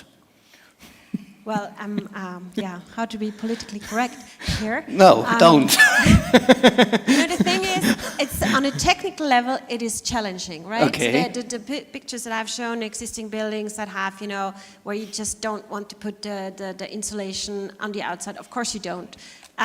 It's challenging, but it's possible, and it is doable. And there are a lot of examples where it can be done. So the technical aspect is not the issue. The issue is the economical side and the legal side. So you, as a tenant, you cannot ask from the landlord, of course, that he is changing that. The landlord will say, but I cannot ask you for more rent. I cannot do anything. I don't even have the legal perspective because the renewable heating law, Erneuerbare Wärmegesetz, for all those who speak German, didn't really, wasn't really as strict as we would have hoped, So there is no legal framework that actually supports even the landlord side. So the landlord can say, well, I have a lot of money anyway, I don't care, I'll just do that. Mm-hmm. I don't think this is going to happen like that. I don't think he will do that. So that's an issue. And we even have the other side where we're working with social housing property developers to have a lot of social housing stock, existing buildings, and they want to refurbish, and they want to decarbonize, and they have the money. So so you're saying, why is it not happening? Because of the legal framework, because we still don't have a law that says you must get rid of the gas. So if the social housing company says we are doing decarbonization, and then they're asking even €1 more from the tenants, even so they're saving money in energy, right? Then, there is a lot of issues that they can, a lot of kind of barriers that they can, that they will be put up. Mm-hmm. And that's an issue. So it's the legal side that needs to, really, really get rid of all the barriers that we have at the moment. This is on the technical side, challenging but doable. Let's face it, legal is always also political. Of course. We don't do bashing here. Keywan, when you said that the biggest, basically, success in also European climate policy was kind of an accident, a coincidence, something which wasn't planned this way to have this kind of effect. What is now, what would be, from a more deliberate point of view, what would be the most urgent next step? So if I may, perhaps I have a suggestion to Doris Österreicher, but because I think you really nailed it, what the difficulty is. So we need to change the incentive structures. And one suggestion that I would have here is that you cannot sell apartments anymore who do not fulfill a minimum energy standard. So then you get the incentives to the owners. So if the owner wants to make a business with its apartment, it needs to make sure that it's not only looking nice, that it's also energetically efficient. And then anybody who will live in that apartment will actually benefit from it. And the investment of people who own that apartment is only marginal, because they will also have the profits afterwards. So we need to change this type of incentives so that we can actually restructure the market without tears. It should not end up with the renters. And since Vienna, well, you have to talk about rentals, so maybe it's not only selling but also re-renting it, isn't it? Right. Yes, for the next. And perhaps another thing that I'm very optimistic about is the district heating system will reach you much earlier than you would anticipate, because Vienna has the plan to completely change gas with a district heating system. Why? Because it's so difficult to change individual apartments in the houses with heat pumps. So much opposition. People don't want to be bothered by this. So it's easier to take geothermal, industrial heat pumps, expand the district heating system. And I think from an efficiency perspective, you need to do both. Right? You need to do the refurbishing and then get into the households with an efficient system. And that's why I'm more optimistic about when district heating will reach you. Okay, well, I'm glad to hear that. Okay, now when you look, let's go back to the European, from the local to more the European level. What would be, or also national, what would kind of be the next step that you think is the most important one that has to be taken? So I think we have already a number of different laws that basically enforce a certain standards, minimum shares of certain technologies into the market. I think if I would have a free wish, I would try to install a transparent labeling of carbon in everything that we do. Okay. Basically, like the financial, we are all forced, if you have a company, that we have financial bookkeeping. We need to have this carbon bookkeeping. We need to know how carbon flows through our society, and people will find a way to do business out of it. And people have choices. So if we go to a restaurant, if we go to the grocery, we buy products without knowing whether they are carbon intensive or not. And this is a big problem. And this is also purposefully like that. The European Commission, sorry that I'm so many positive things about the European Commission today. The European Commission is trying to basically set up a CBAM system. That's the Carbon Border Adjustment Mechanism. Terrible word. Basically what it means is that on our border we want to protect our industries if they compete with very dirty carbon-intensive other industries. And we can only really do that if we push internationally and within Europe that we have a carbon labeling on products and that we know who causes what sort of footprint. But as far as I understand, this is mostly planned for kind of simple materials where it's fairly easy to measure, like cement and stuff. Can you do it really on complex products, but maybe even on complex services? Absolutely. Is it so possible to get to a number which will not be challenged immediately and can be accepted? So thank you for giving me the chance to respond to a myth that exists. Well, that is so difficult that you cannot do it. Many industries who are thinking about the carbon border adjustment mechanism have started to include on their own products a carbon accounting. Okay. So most of the car companies know how many grams of CO2 is used to produce every screw that they put into their cars. They know for every part how much carbon they use because they want to have a better understanding of how they change actually the supply chains when the CBAM really comes and the industrial sector has a carbon price. And there's nothing. We have to be careful that we do the accounting in a way that we don't bureaucratize everything. Yeah, so we have to find this sweet spot where you know how much carbon is in the products that we buy, but you don't perhaps need to do it with the smallest activity. So if you go to your to the grocer and you buy an apple and you know the apple is local, you can take some average coefficient. You don't need to prove what sort of fertilizer you have used and what sort of soil this is going on, etc. So you can make it very complex, or you can actually find this middle sweet spot. Okay. Anika, what is for you, basically, if the next Austrian government calls you in and says, okay, we give you one wish to something that can be, that we would like to, that we want to change and implement to achieve the goals, what would it be? Well, I think this idea is brilliant. Yeah? I don't know if any of my ideas could be better than that. But what I would like to have is a government, like in times of COVID, the times we don't like to look back on. But we saw that if there's a crisis, it is implemented in every single part of the government and every single aspect of our lives. So I would like to have that with less of a,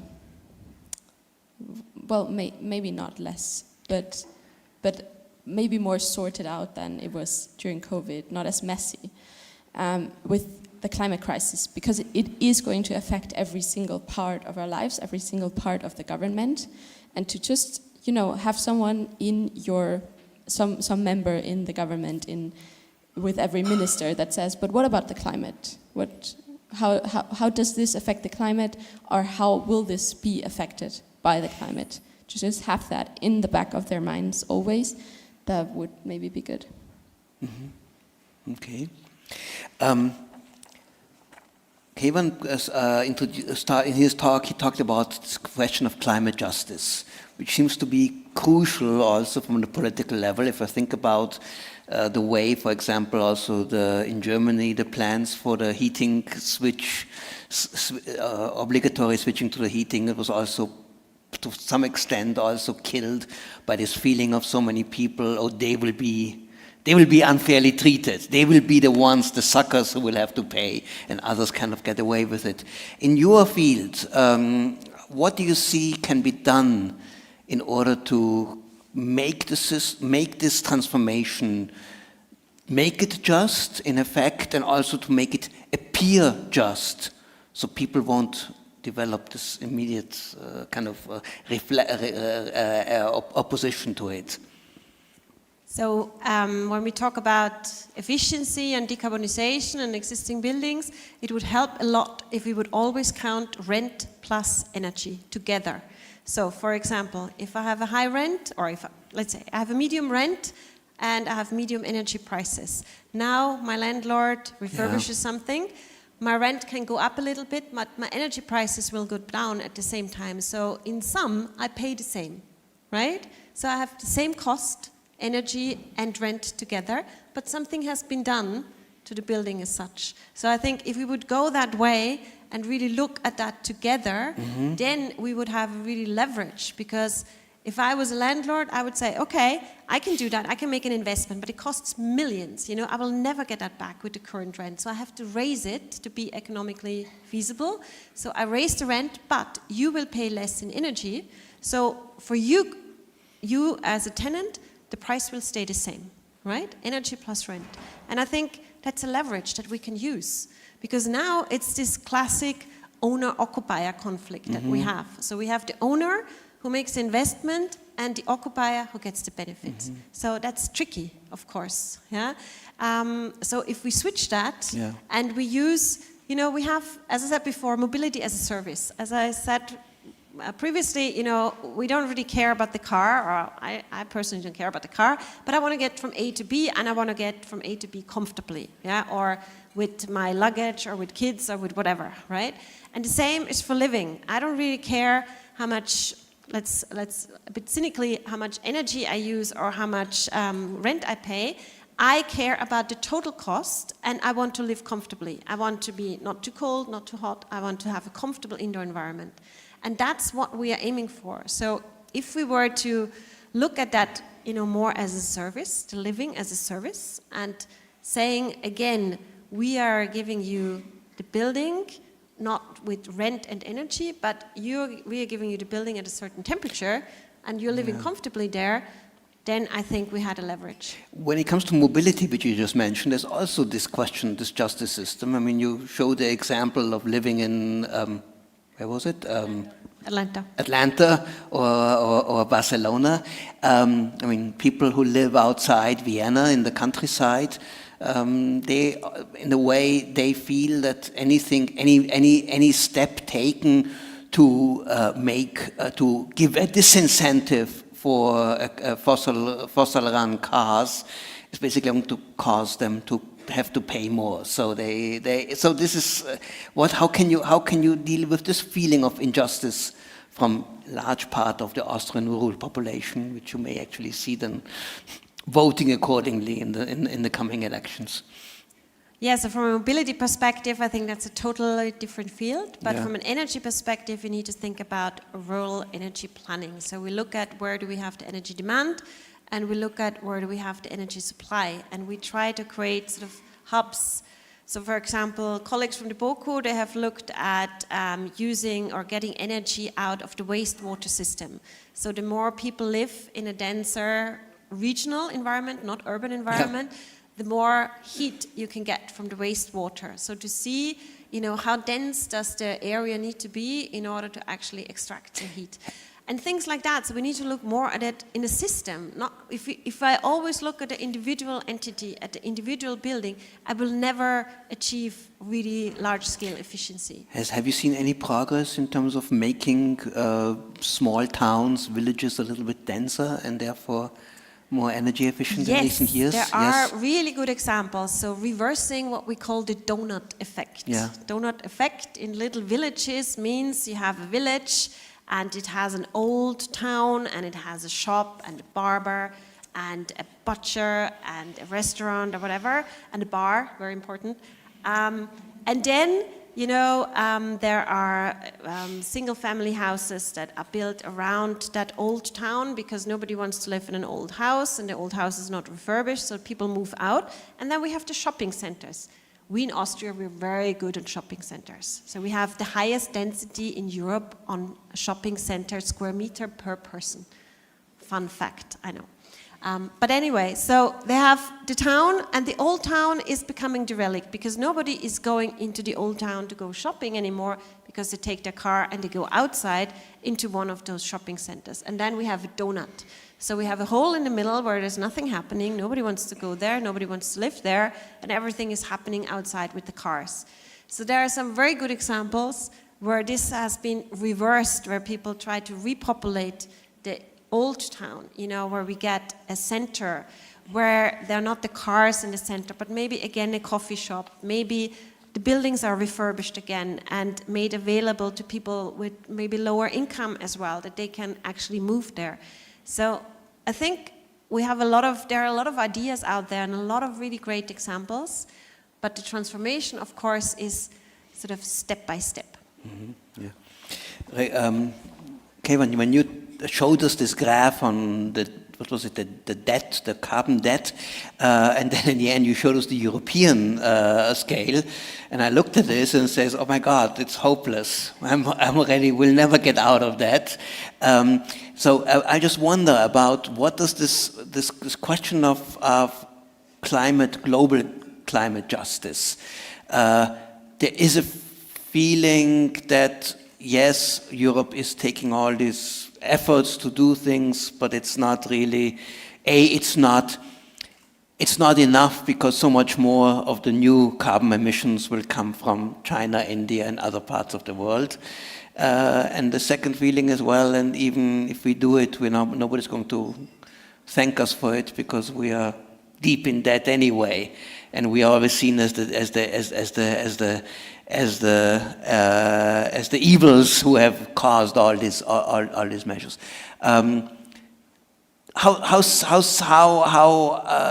Let's say how sensible is this kind of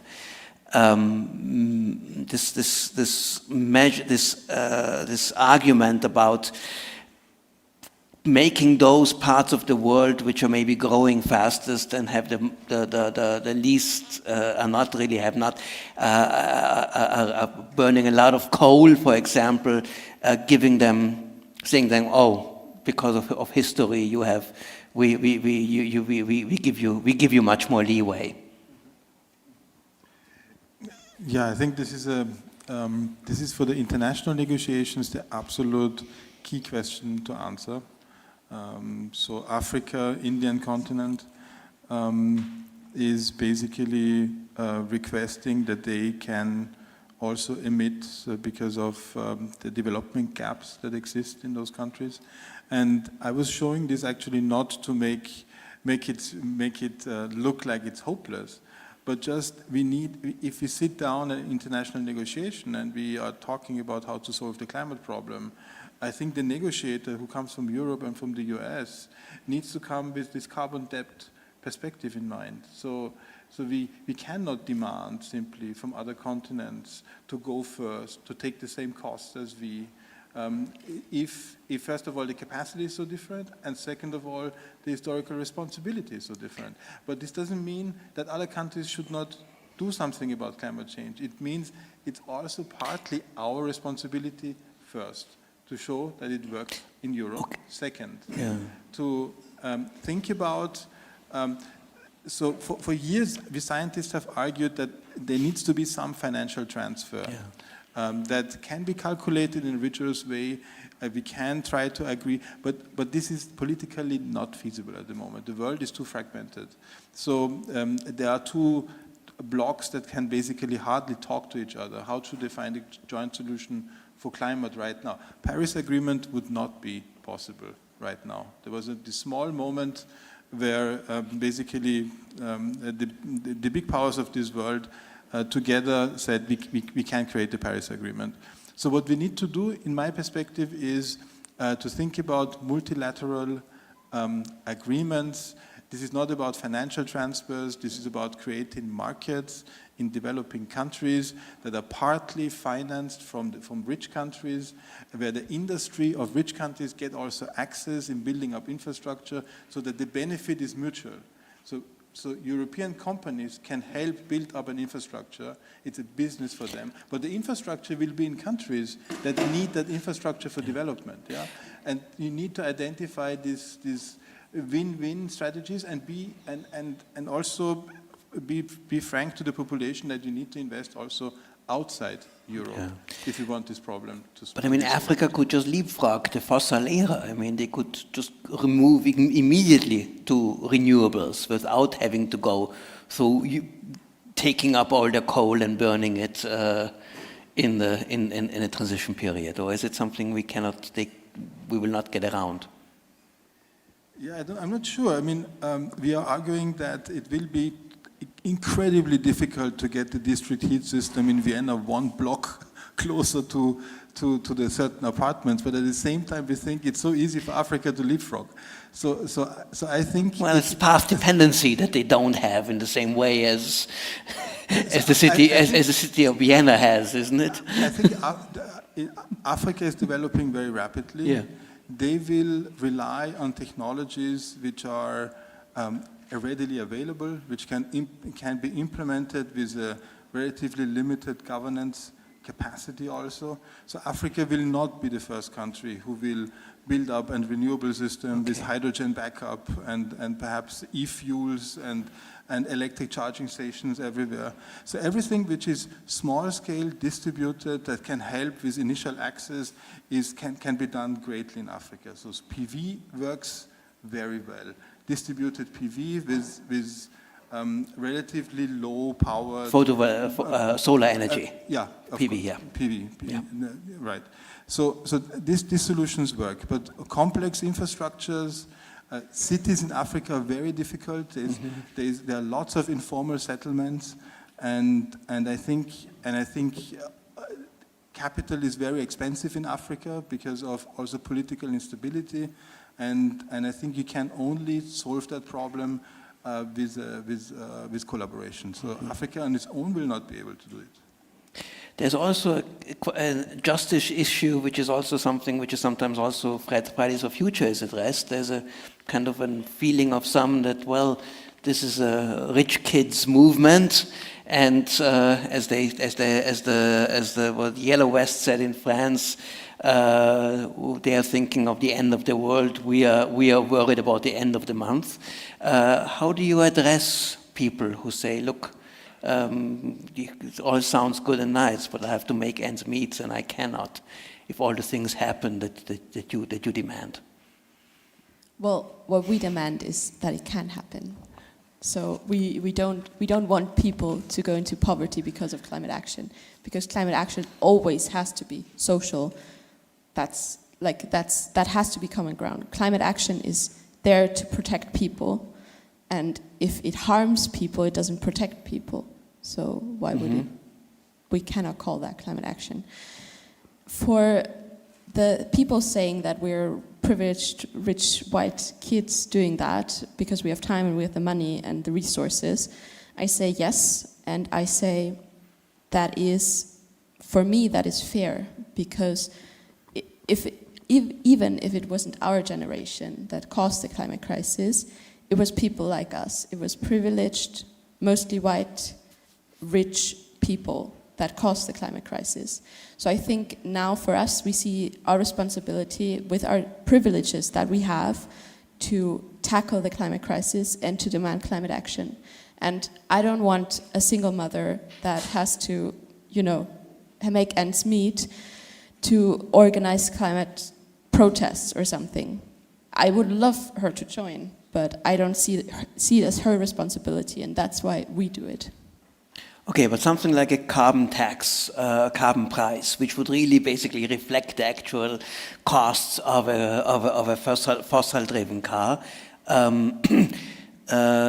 which I assume, yes, is widely demanded by the climate movement. Well, there are people living somewhere in the countryside and they say, okay, either you can afford it to pay much more, or you don't have a car because you are living in a more privileged urban area, but I cannot. Well, I don't know exactly how the distribution of wealth is in Austria, if the poorer people live in the cities, but I suspect that. So I don't know if this argument totally makes sense. But what I do say is that the way the carbon tax in Austria is now implemented, it does it at least tries to make it social, so people get something back. And it does that with the aspect of mobility. So depending on how good mobility is, not fossil mobility, is in your city, you'll get more or less. And I think that's a starting point. Maybe not perfect, but it's a starting point. You pay the tax, you pay the carbon tax, and you get something back. So depending on where you live. That's actually a model which is actually relatively fair. It is implemented in Austria, yes.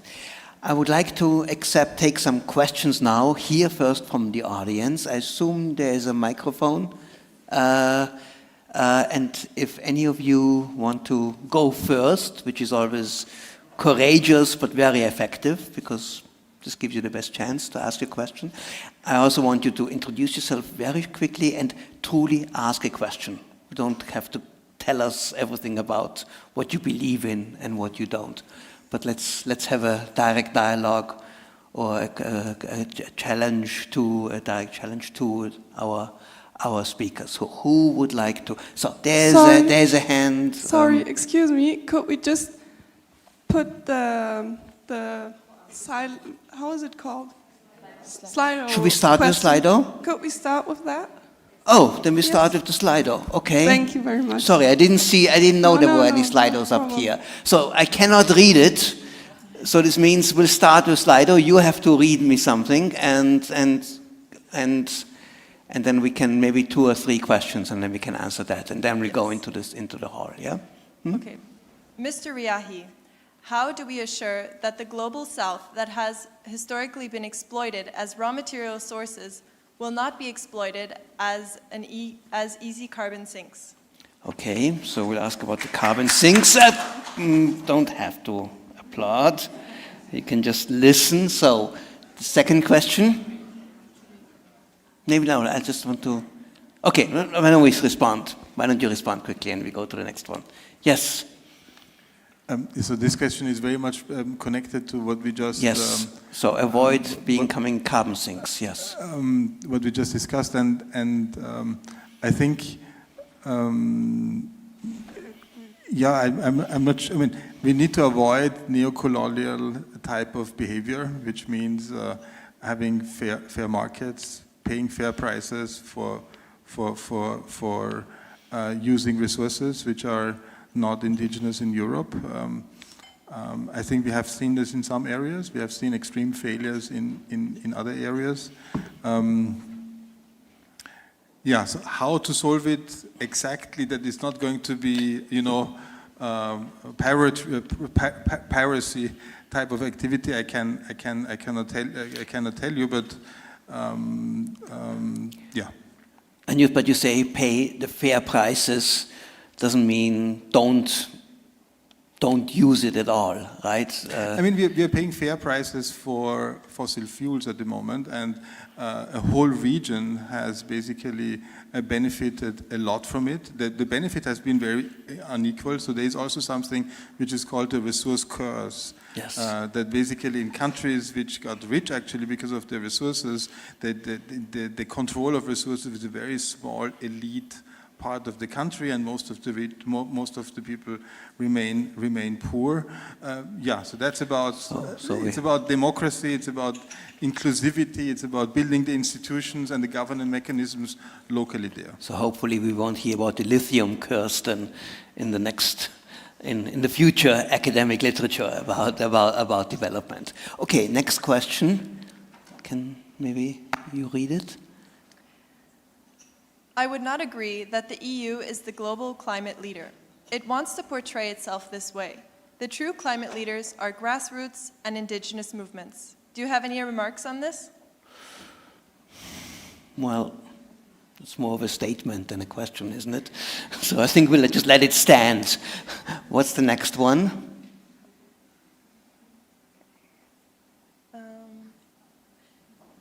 Africa is not a country.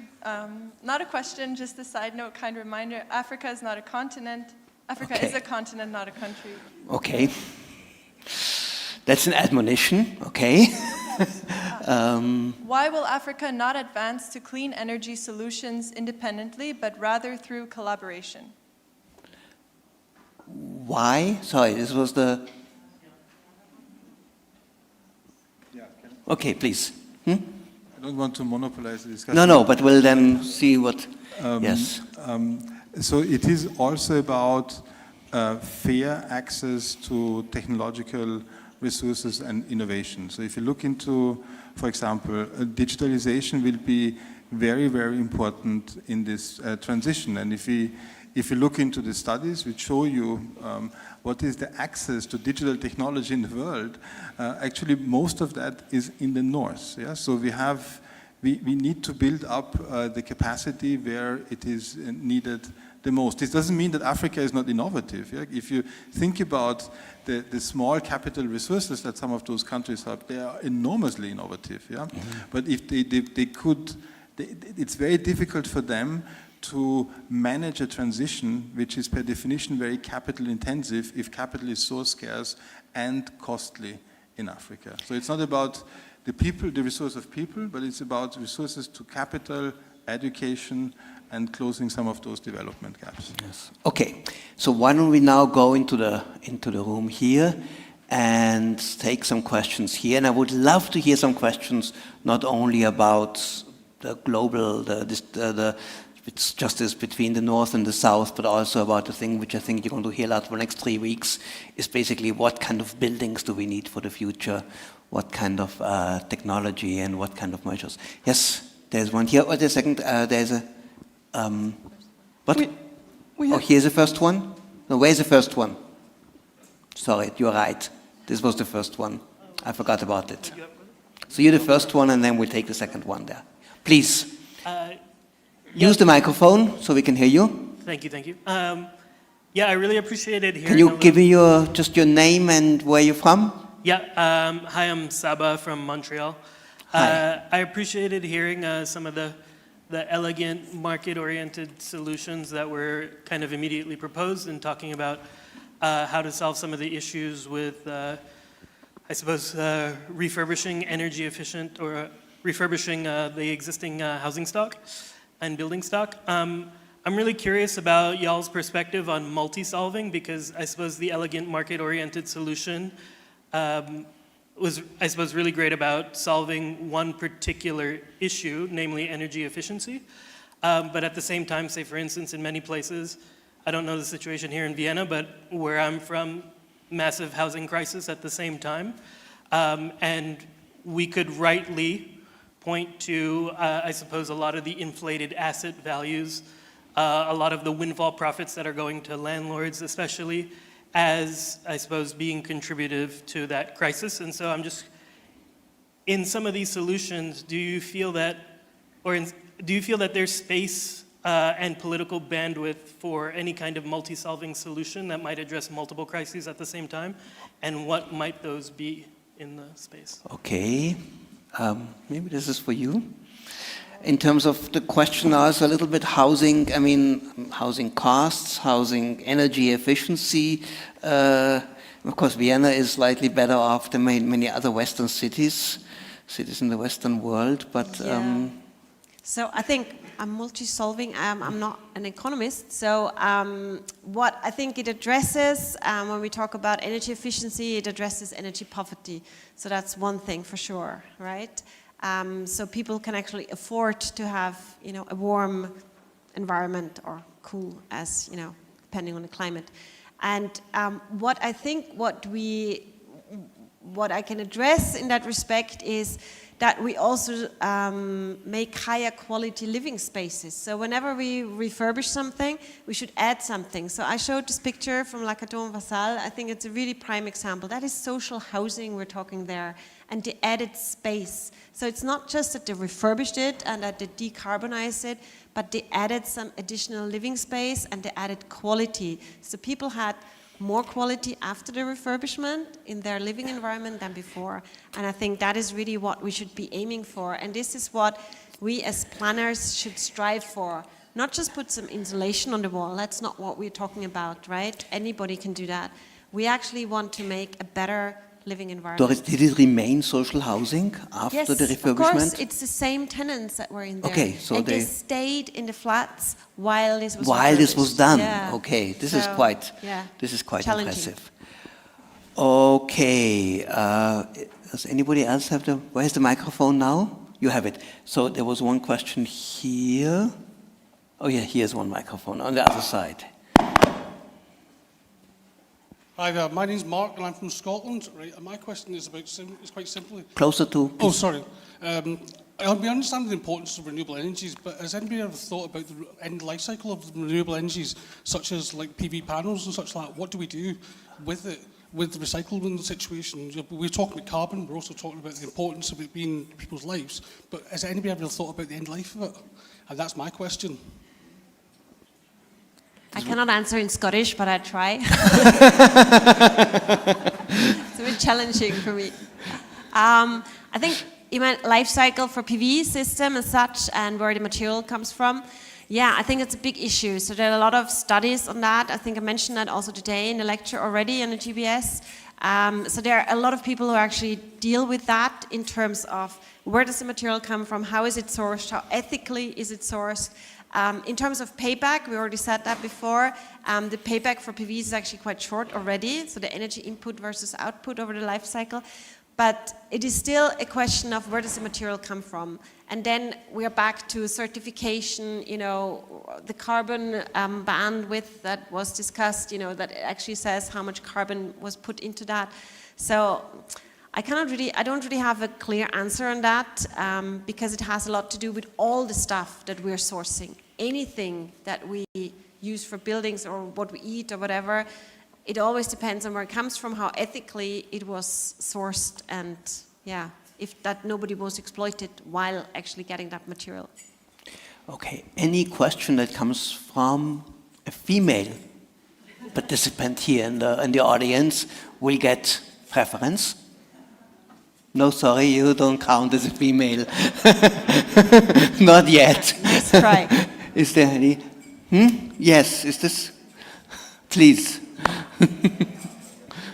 Is this a woman? No, it's a man too. You don't look sorry, I female missed to it. me. Well, it's another woman. That's another man. Sorry. No. Any woman. I identify as non-binary. Okay, then why so don't you go ahead? What happens? Quick with the question, and then we'll yeah, ask Mr. I didn't Lang. know if it was a technicality or not, but I'm non-binary, so I don't know. My question is on comfort, because that was mentioned specifically that, the whole goal of this is to build comfortable environments for folks, but what happens when the psychology of certain folks in certain countries is a very different level of comfort, and how do you address that, particularly even as we're thinking about like rich folks having a different analysis of this. Yeah. Comfort? Yes, please. I think it's architectural. You're very right. I mean, you rightly say so. Comfort is very subjective, of course. So if I ask everybody here, are you comfortable? Okay, now we're probably mostly uncomfortable. But in any case, it is very subjective, of course. So we can only, in buildings, we go with a sort of a median bandwidth, so to speak, in terms of comfort level. And of course, this is different in every climate. And it depends on my age, my ability, if I'm sick or if I'm healthy, if I'm young or older. And I think what we can do in buildings, it provide the environment and then make it adjustable, right? So that people can actually change things. They can open a window, they can add a fan, they can do stuff within a certain framework, of course. Yeah, but of course, comfort is very subjective. I agree. Okay, now I'll take another old white man. Now a female question. No. Oh, is there a female question? Sorry, then you go first. Sorry. Hi, my name is Winnie and I'm from the Netherlands. And my question is very broad, but I think what is the main thing that the rest of the world or Europe can learn from Vienna according to sustainable buildings? Okay. Do you have any idea, maybe not only Vienna, but also Austria as such, in wider than sustainable building, also something that, in terms of climate policy, that people should... Well, in terms of building, maybe people can learn from Austria how to not do it, especially with this donut thing of small towns. It's everywhere. That's all I can say to that. Okay. And from maybe Vienna more specifically? Sorry, I didn't really get What can we learn here from Vienna? I think from Vienna what you really can learn is a social housing concept. I think that's really a success model. There are a lot of people coming from all over the world looking at the concept, how it's been done. And the quality of social housing is exceptionally high. Yes. Yes, please.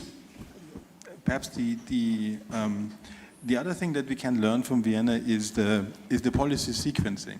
So that there is a certain sequence of things that you need to do in order to get a transition also acceptable. Yeah? So if you think about Seestadt Aspern, which is a role model for many cities outside Vienna, so there are many people actually coming just to look at it.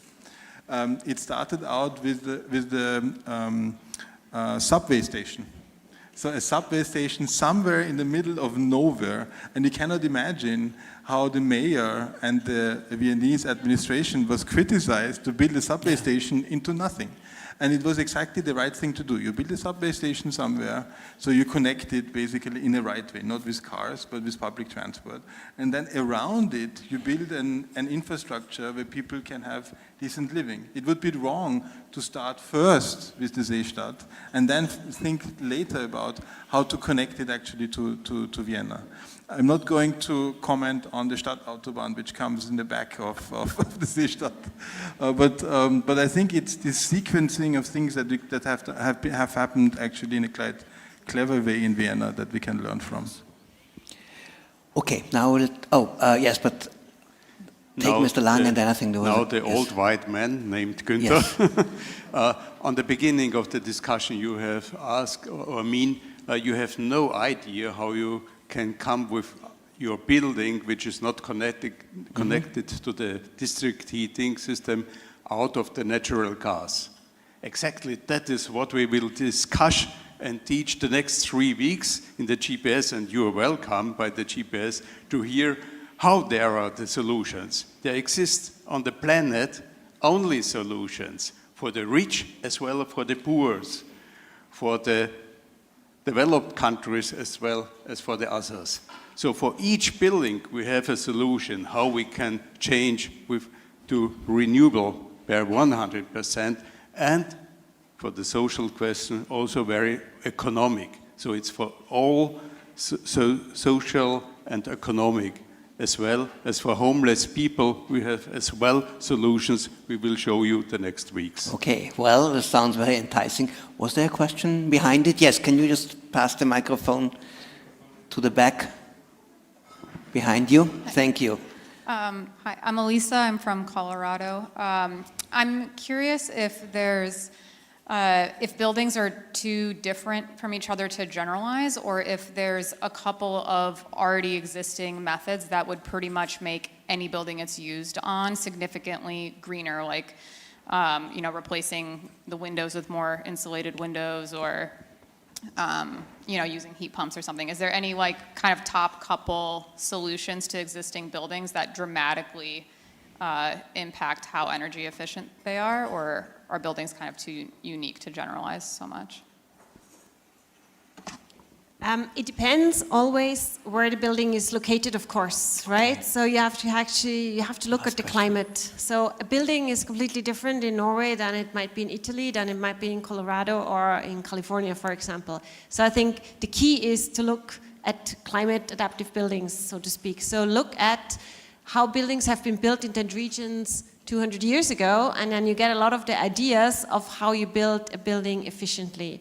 And of course, we can solve a lot with technology. You have high efficient windows, you have this and that, and you have all the technical heating and cooling systems. But the first step is always the energy efficiency. So make the demand of the building as low as possible. And there are countless of solutions for different climate regions. What we can't do in sustainable buildings, or what we can do less, is copy-paste. Okay. Since now we got a little bit of gender balance into the questions, there's another question. Yes, there, right there. Behind you. Behind you? Oh. Oh, the microphone. Yes, the microphone is still in. Please give it back. And then, yes.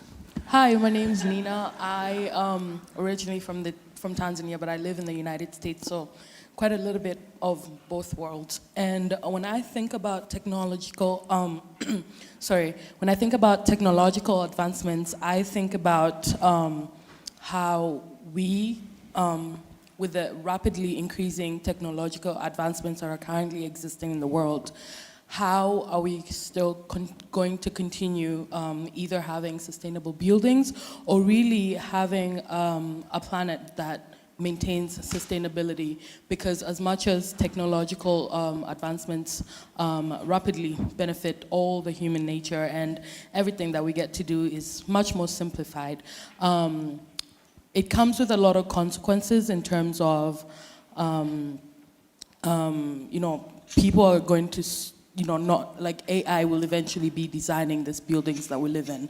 AI will be deciding a lot of things that we as humans get to do, but how does that go into or factor into the buildings or innovations of the spaces that we as humans and really anything livable on the planet is going to exist in, if that makes sense. Sorry, it wasn't a little long. So kind of the up and downside of technology and the potential and challenge of AI. Would you like to give any thoughts on that? Yeah, I think in general there's, if you think about the history of technology, there's almost no technology which doesn't have benefits but also its downsides. And I think AI is a particularly good example because you can use digitalization and digital technology to bring a lot of information to people. We have never been as well informed as nowadays. It's just a click to go into Google and basically get information. At the same time, AI can actually build also, can manipulate and can give you, it was never so efficient to provide actually also wrong information to people and try to steer them in a certain direction. So there are both of that. AI can make or digitalization can make our life much more efficient.